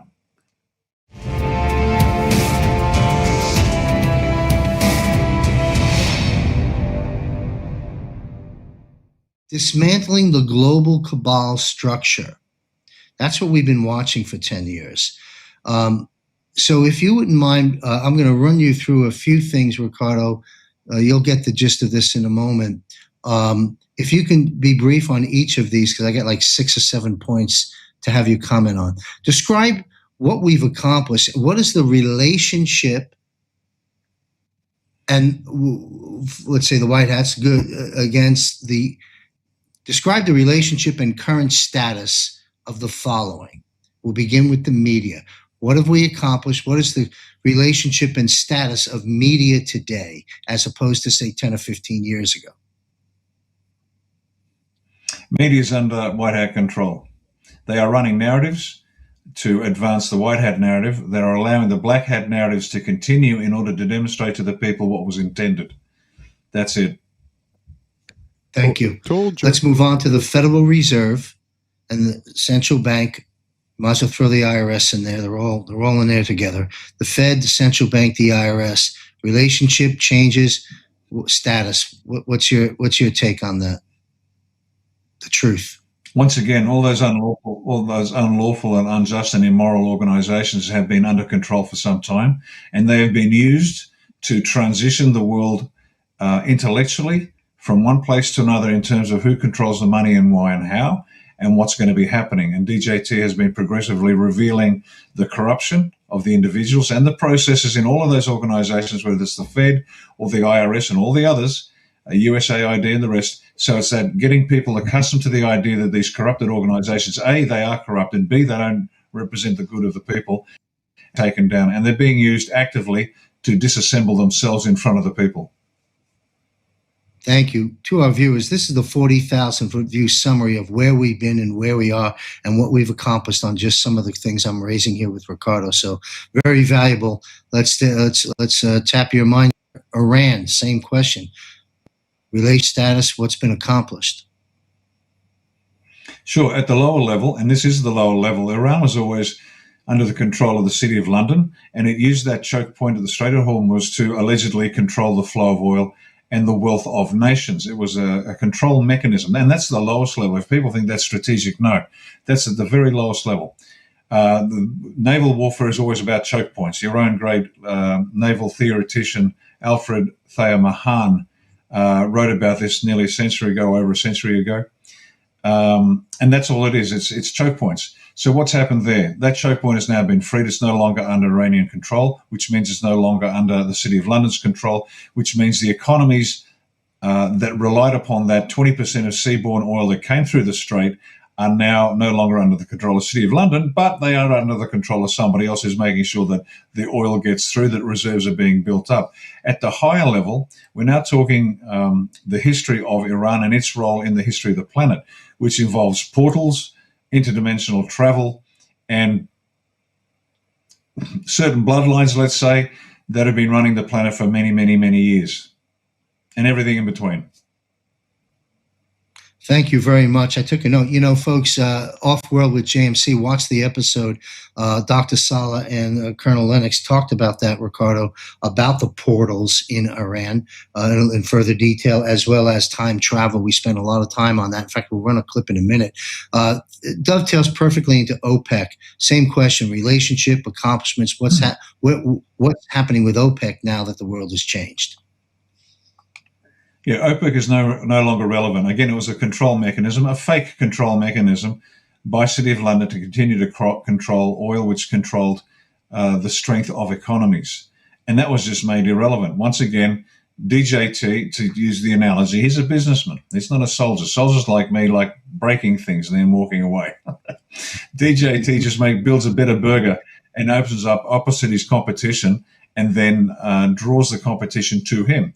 Now, there's a little bit of argy-bargy in there, a little push and shove, we know that.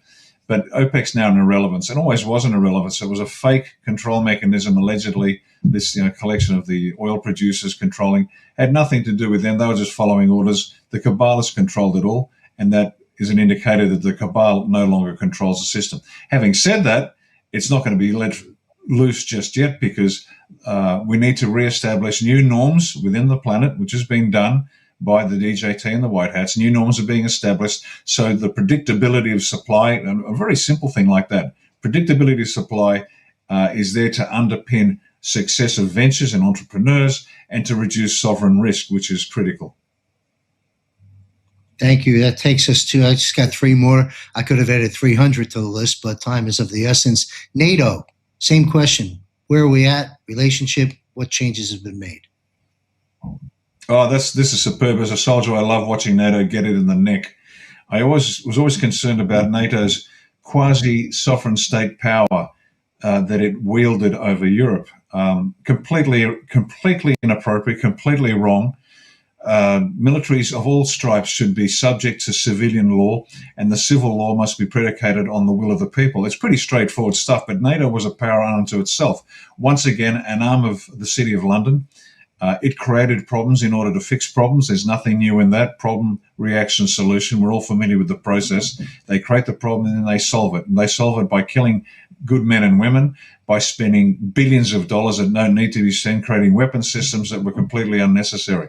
I'm not saying war's not necessary. It is. There's some bad players out there. But this was all by design. And NATO has been completely made irrelevant one more time. Thank you. And that takes us to another irrelevant entity that seemed to have exited the script when it was front and center for some years, the World Economic Forum, Klaus Schwab and company. Your analysis of that.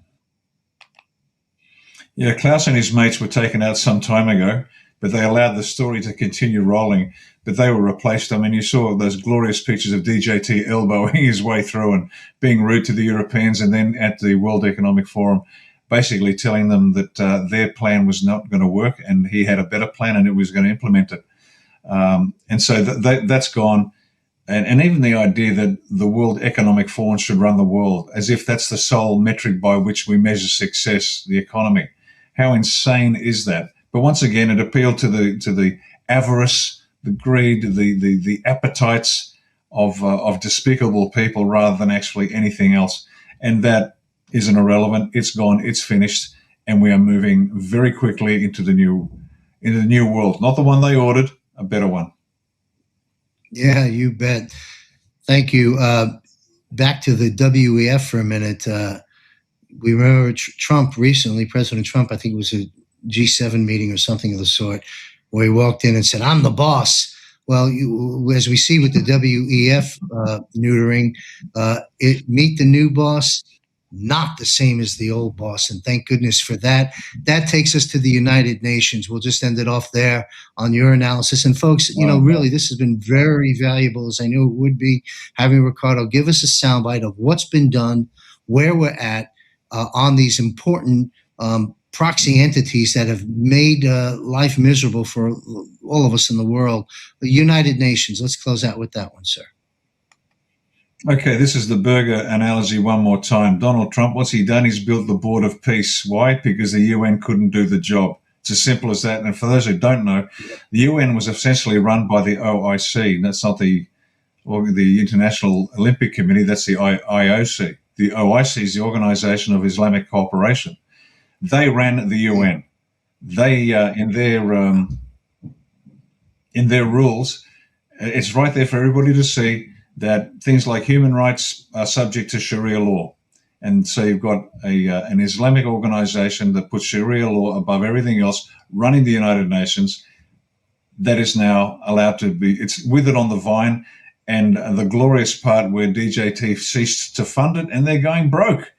My God, all these dirtbags from third world countries that think that they can direct the planet, they're out of a job. They've got to go back to their grass huts and mud huts and eke out a living and leave us alone. And the Board of Peace has now picked up all those responsibilities and is delivering peace where the UN failed to do so for its entire existence. We are at war, and we must unite in truth. Subscribe for free at johnmichaelchambers.com for my monthly. So, that's a pretty good explanation. Bosie's always really good about explaining these things, isn't he? You guys all kind of get the picture. A lot of that crap is already gone. You just have to sit back and watch the movie, and it's kind of boring some days. Mary's been having some people on. She had Bo Polney on, and she had Juan on today. Scott McKay, same deal. A couple days ago, I heard Nino had the Alpha Warrior, and who else was on with him? I can't remember. And Sheila was on Patriot Underground a few days ago.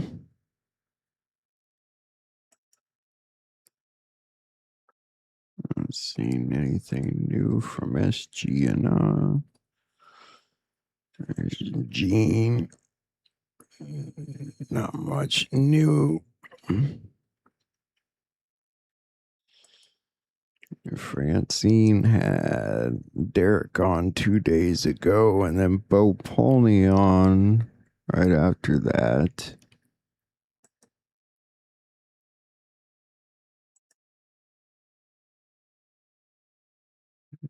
Jenny. So that's kind of what's been on Patriots. All channels you should pay attention to.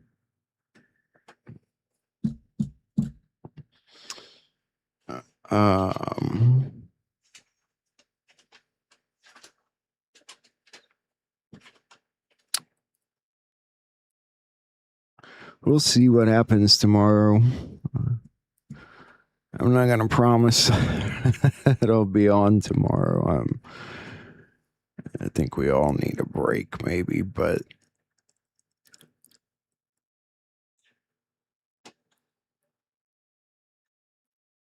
God, what was I gonna say? I'll work on things. I know things have kind of been a little stale lately. And I haven't been making all the connections I would like to, but I do appreciate the people that have joined the show and been on here and all that good stuff. Never too much of a good thing. All your packages, they are coming. You should start getting them all early next week. Those of you that won a copy of Kid by the Side of the Road, those will come a couple days later. Because I had to get the right envelopes. They're funky size. But,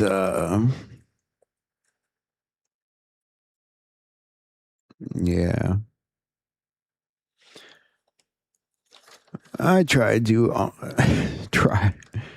do awesome on my own. There's a lot of things I have to deal with here on the side. I'm not acting like I'm the only one that's got shit to do and deal with, but You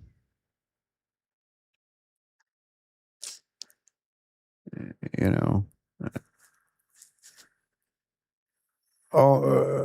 we kind of get it at this point.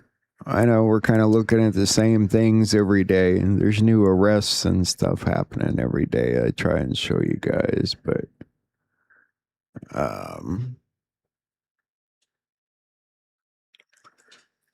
beyond that, there's a billion other people out there to watch that are 100 times more knowledgeable, and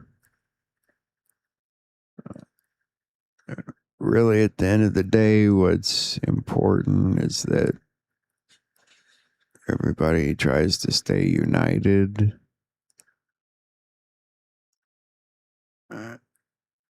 Try and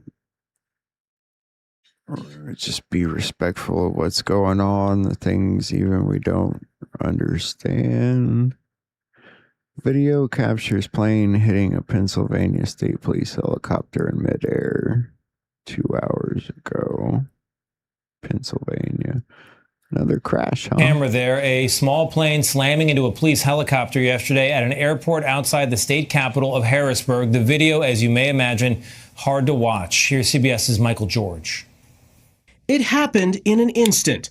A security camera captured the moment a Cessna 150 flew right into a Pennsylvania State Police helicopter hovering just a few feet off the ground. The helicopter is crashed in the grass off the runway. The airplane is obliterated in pieces. State police say the helicopter crew was conducting routine exercises at the Carlisle airport when the plane, attempting to land, suddenly veered into the back of the helicopter. What caused the crash is still unclear. I have no information. It veered right into the helicopter's blades. There's a tiny plane. It went right into the helicopter's blades. Like, of all the places it could land, 6 feet to the left, 6 feet to the right, it might have been fine. Or if the helicopter had moved, it hit the back of the helicopter, though. That's messed up. You think they're taking people out? Q says 7 out of 10 are intentional. Maybe they're just wiping people out right now, one after the other. That's what they did to a lot of people at the top of the pyramid. Helicopter crashes, and that's one way to get rid of people, I guess.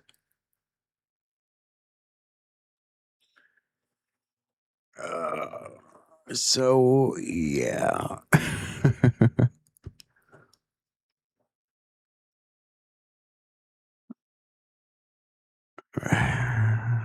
Yeah, you're right, Amber. I try to, and it's not that I'm worried something darker is happening or that something's wrong. I still very much think good things are on the way. It just it's not really about that. It's about, well, one, we're kind of stuck watching the movie every day, and I know it gets old after a while for people, and sometimes it could probably cause more stress than if you just went out and threw a frisbee around.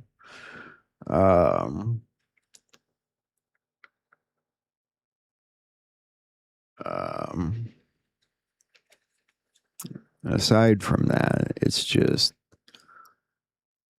things in my life I need to catch up on, and I haven't taken too much of a break ever. Gideon's, it's about the only little vacation there. It is weird about the actress. But if you listen to what Bosie said,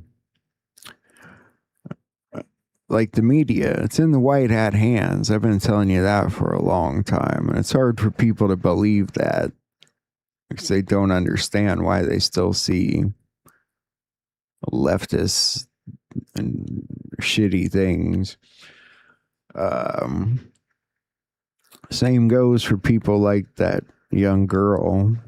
Maybe they went in and pulled her out, either so she didn't get killed or because they wanted to use her story for exposure at the right time of the movie, and they playing her death, or I don't know.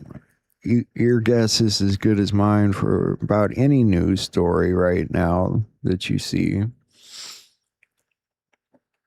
So there's that also. We do a lot of guessing, and it can be fun. It can be tiring too, though. I feel the fatigue. I know some of you feel the fatigue. And the things going on in our everyday lives are just stressful right now. I'm under an immense amount of stress, and I don't know. Just gotta get my head back in the right space, I think. Hopefully.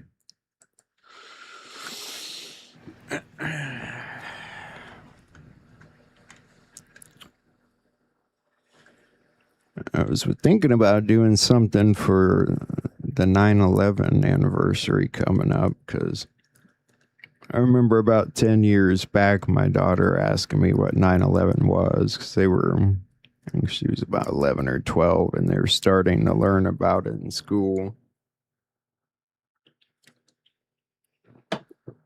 And it was hard to please that lived. And it'd be kind of fun to hear your experiences on that day, where you were, what you were doing, what you remember. So I was thinking about seeing if anyone wanted to submit their own short videos to me, and I could put together a little, short little documentary or something.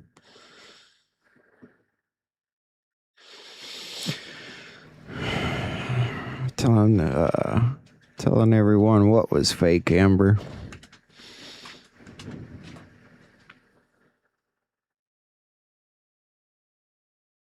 The plan? There are some people that think that, and you can't blame them. I can't blame them. I get why people think the way they do. Oh, 9/11? Yeah, I don't know that. I don't know that fake is the proper word.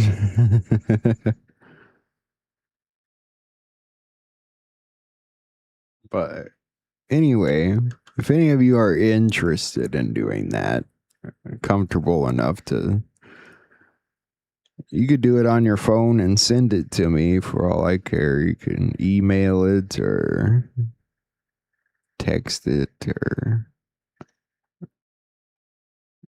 whatever. Oh, it wasn't fake by any means.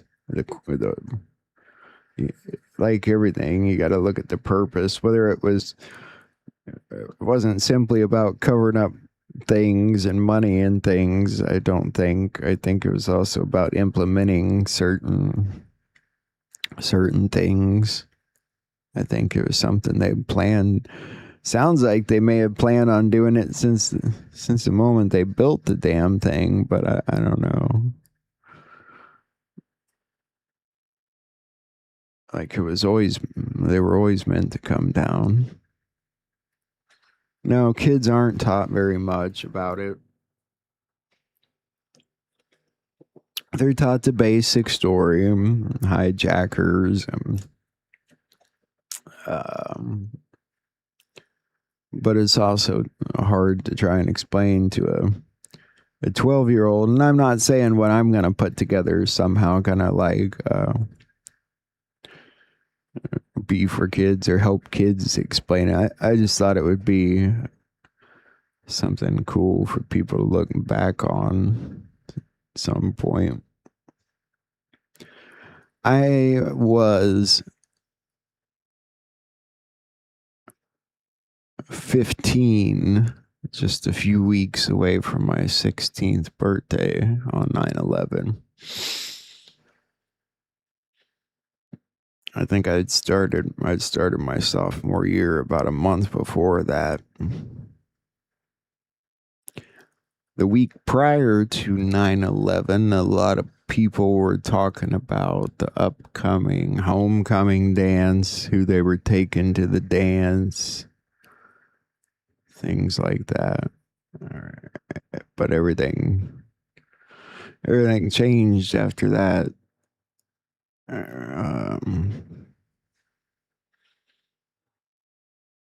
Yeah. But we'll talk about it more. You guys were there, you know, you saw, you heard, you lived it.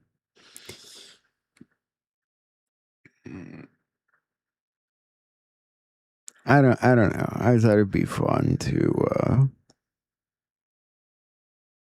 see if other people wanted to get involved, but I'm not sure. In all honesty, it's not. I do what I do here for you guys, despite, you know, not always entirely feeling like a part of the community that we support. But that goes without saying. We've had some good people. I really enjoy when Sheila comes on. She's interacted with you guys, and it was fun.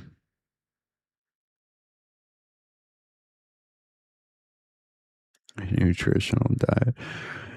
Energize, yeah, you can barely eat these days. You don't have to explain that to me. It's fatigue all around.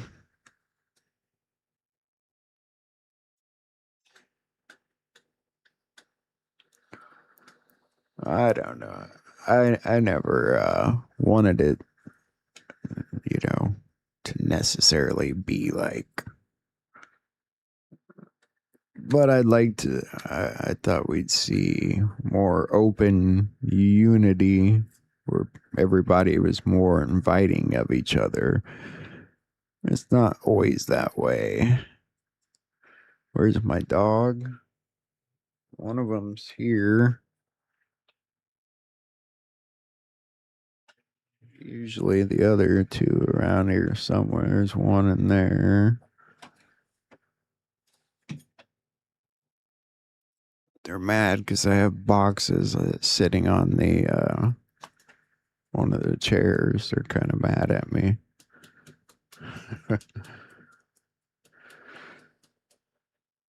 And there's been, the city's been doing work on the boulevards. They've been digging up everybody's freaking yards again.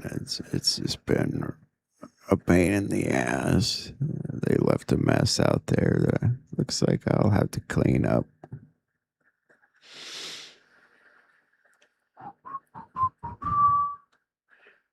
Yeah, I did start this little community, and we've got a good community here.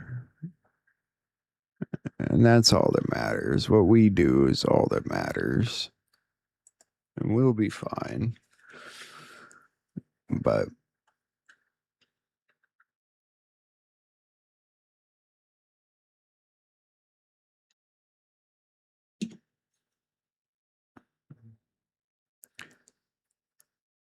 I'll try to keep, I'll keep coming on. I'm trying to think of how to, I don't know, make things less stale.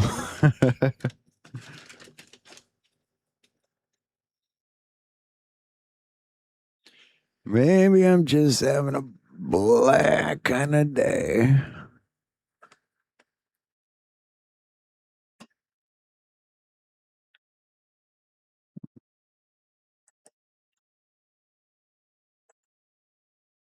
Thank you, Gene.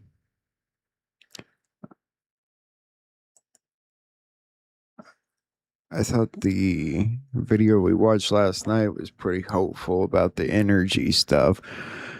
That's the other kind of revolution. We need an energy revolution, and I feel like we're on the verge of some breakthroughs.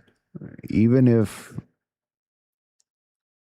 the narrative still goes on for a little while, I think there's all kinds of breakthroughs coming, and we're seeing the arrests picking up. We're seeing the investigation start to pick up, just like with Swalwell, and I think there's a lot of things on the verge of breaking.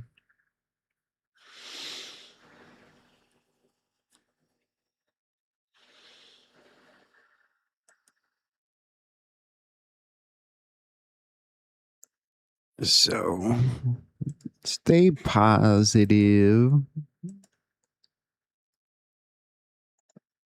We'll see what happens. I'll try and be on tomorrow. Maybe I'll just, maybe we'll have a nice quiet weekend. Who knows?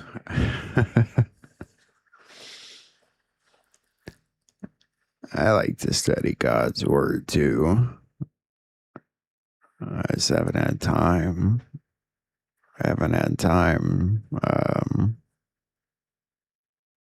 haven't had time for much of anything. My days have been pretty fast paced.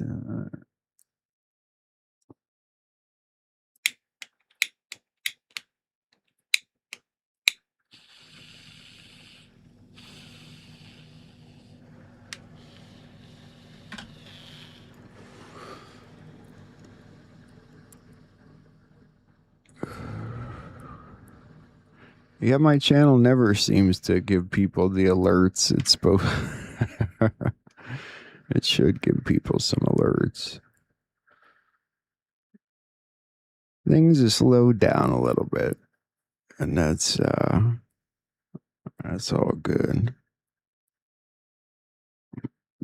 The whole point in the beginning was to kind of be a good introduction channel and a good guide for people, and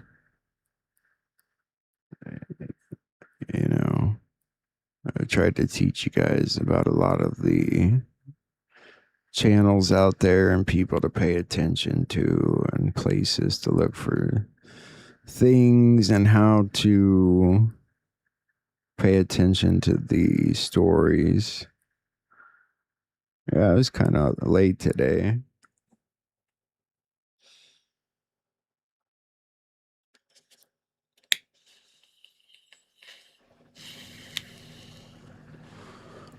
And YouTube was pretty empty when I started up. It's gotten pretty full again. It's got the worst advertisements in the world. Some advertisement came on my YouTube early this morning about using Jell-O to better your erection. Like, seriously. YouTube advertisements. I'd kind of be pissed if I was the Jell-O company. I don't know how they get away with this shit. I hope to see that change someday. See some better advertising of like some real products. I still never got my $30 hammock from TikTok, so I don't know what happened there. It's probably still in processing in China or something.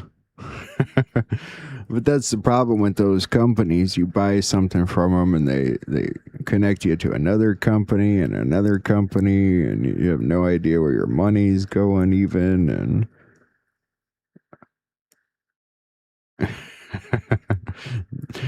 don't buy things on TikTok. It was an experiment. Didn't work. Didn't get the hammock.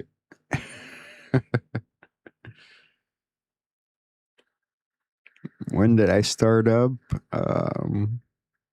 March of 2024.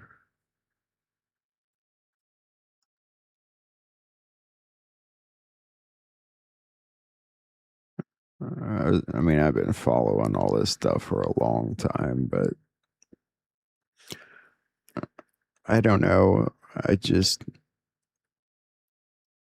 There was one day I was watching a lot of this stuff, and I was watching The Called, I think, and I had wanted to. I think I just got tired of watching things and not talking about it. And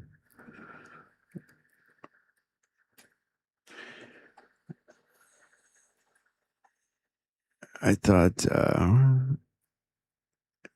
maybe there were some other good people out there that wanted to talk about. And we found each other, didn't we? Yeah.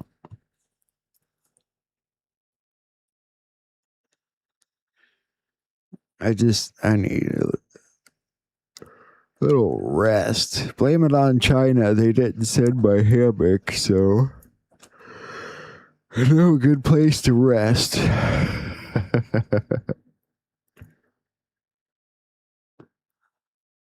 Yeah, no, I haven't been around near as long as a lot of these guys. And that's why I just tried to point out some of the ones I thought were putting out the right message and boost the community with the hopes of seeing some unity and having the people have a little bit more of a voice about what was going on. And I do think they pay attention to you guys. Look at that kid the other day, the baby Trump kid, that video. People passed it around and it got to the president, Dan Scavino. It only had 16,000 likes on it. I mean, that should tell you something. It's not like it was passed around 30 million times. In the matter of so many thousands of people, it got to the right people, which means somebody's paying attention. Wean you guys off.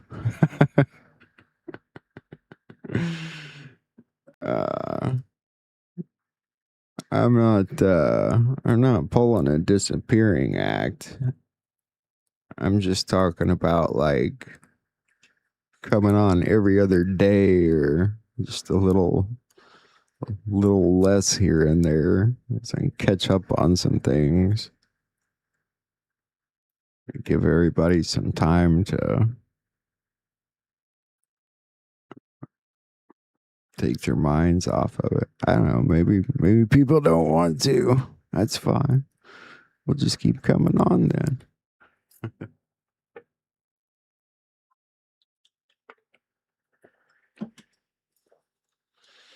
There's just things I get frustrated about, but it's not really about anything particular.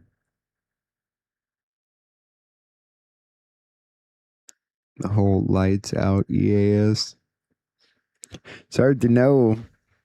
It's hard to even guess on that kind of stuff, isn't it? We were just talking the other day about how, what did they put out? How you could take down the entire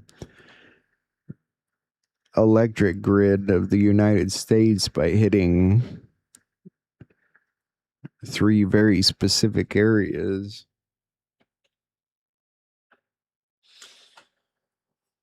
You keep getting that kind of talk and stuff like the cyber attacks on the water departments. Anything could happen. But maybe it won't be as much chaos as you think. Maybe a lot of it will be distractions, things that look like chaos. I don't know. Maybe there'll be significant arrests of some people that are left at the time. I don't know.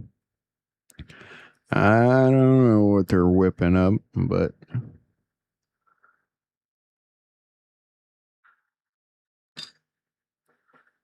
what I need to do, I'm gonna look tonight and see if it's possible to do the Sum of All Fears watch party on Rumble.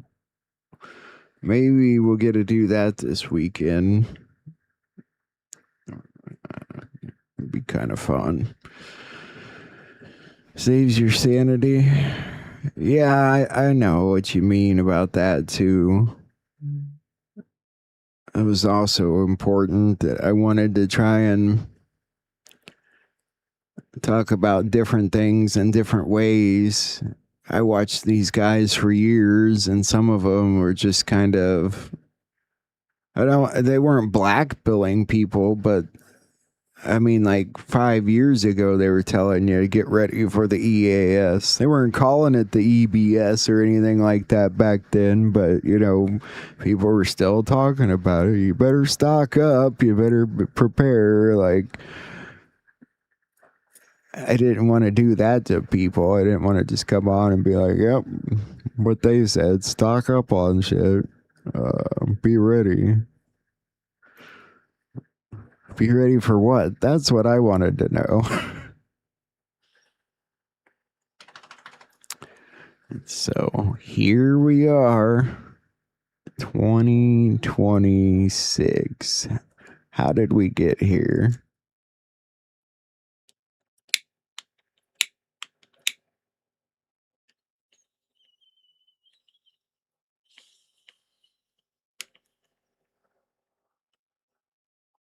Really, really fast and really, really slow. Sleepers. What was it? There was a post about sleepers in September. September and sleepers. I don't know. You stocked up and your food kept expiring. I would try to. They would talk about it so much, I'd be like, oh, the way they're talking about it must be happening this week. You'd stock up on some shit and be like, at least be ready this week if it happens. And then the week goes by and you're like, well, now I'm out of food, so I got to eat up whatever I stocked up. Yeah. Been there, done that.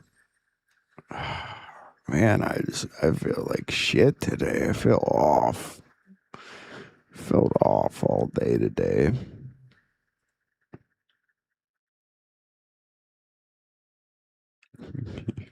Your memory of time is slipping. Yeah. It gets hard to remember it all after a while. You just go over it again and again and again and again. That's okay. We'll keep looking at it. I'm glad people are putting out the videos.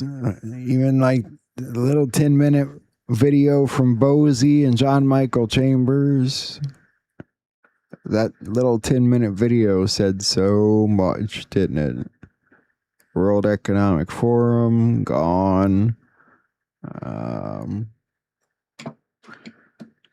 What else were they talking about? NATO.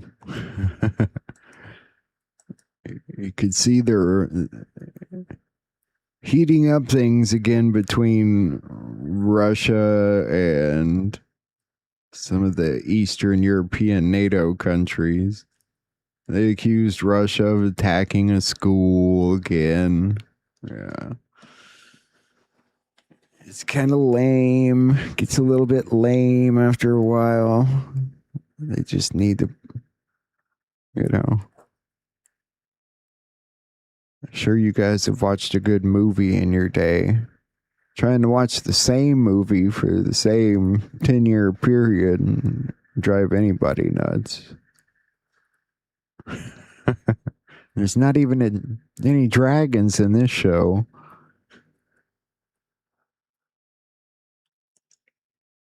Though President Trump did throw the Game of Thrones throne in there a few times. Yeah. Yeah, our survival food expired. We don't have a good stock of MREs, do we?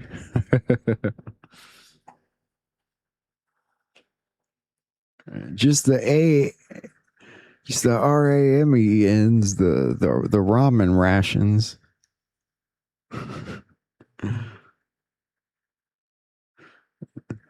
Worship the art of the fart. Maybe you think that's what we all need? Just a good fart, and we'll be A-okay. Maybe you got the right idea. I don't know. My dog would probably agree with you.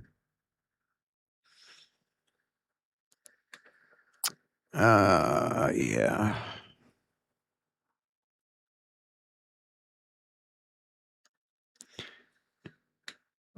That's why President Trump started the Board of Peace. Yeah, but it's kind of weird that whole Mecca agreement came up real quick after that. The Board of Peace, and then the Abrahamic Accord stuff, and then suddenly there was this Mecca agreement.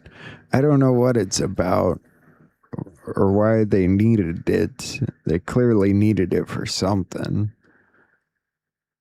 And I don't know if it has to do with what SG Anon was trying to tell us about a conflict between Israel and Turkey, and if that somehow brought a small agreement between some countries that needed a different kind of agreement. I don't know. Brought Turkey into the fold. Don't swim in the water. What water are you in? Florida water? Some river in India? I definitely wouldn't swim in some of those rivers.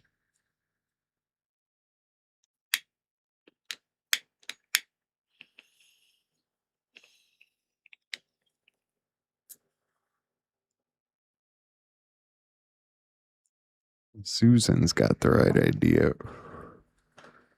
Best to call it a night. Wasn't certain I was even going to come on tonight. It was kind of slow, but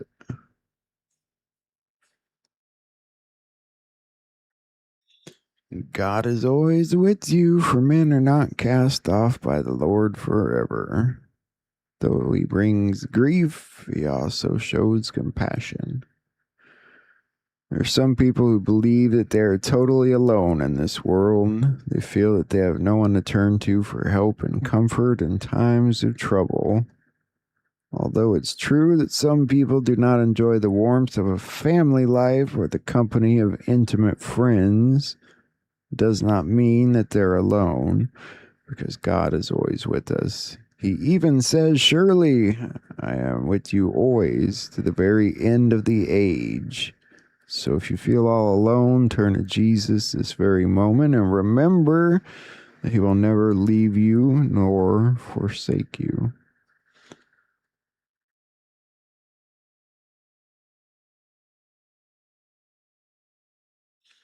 Sometimes I want to read ahead. God, I'm tired, guys. I'm so tired. I'm like beyond tired. I could fall asleep at the microphone. I think I've only done that once. I mean, I know I've fallen asleep on the air a few times, like not in front of the screen, but I think there was one time maybe I was kind of like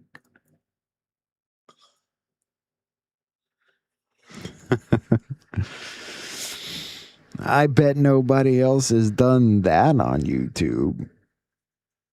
You gotta admit, we have fun. Yeah, I'm gonna get some rest. You guys do the same. Have a good night. Hope it didn't bum me out too much. There's nothing to be bummed about. There's good stuff ahead. It's just bloody tired. I think we all need a little bit of rest.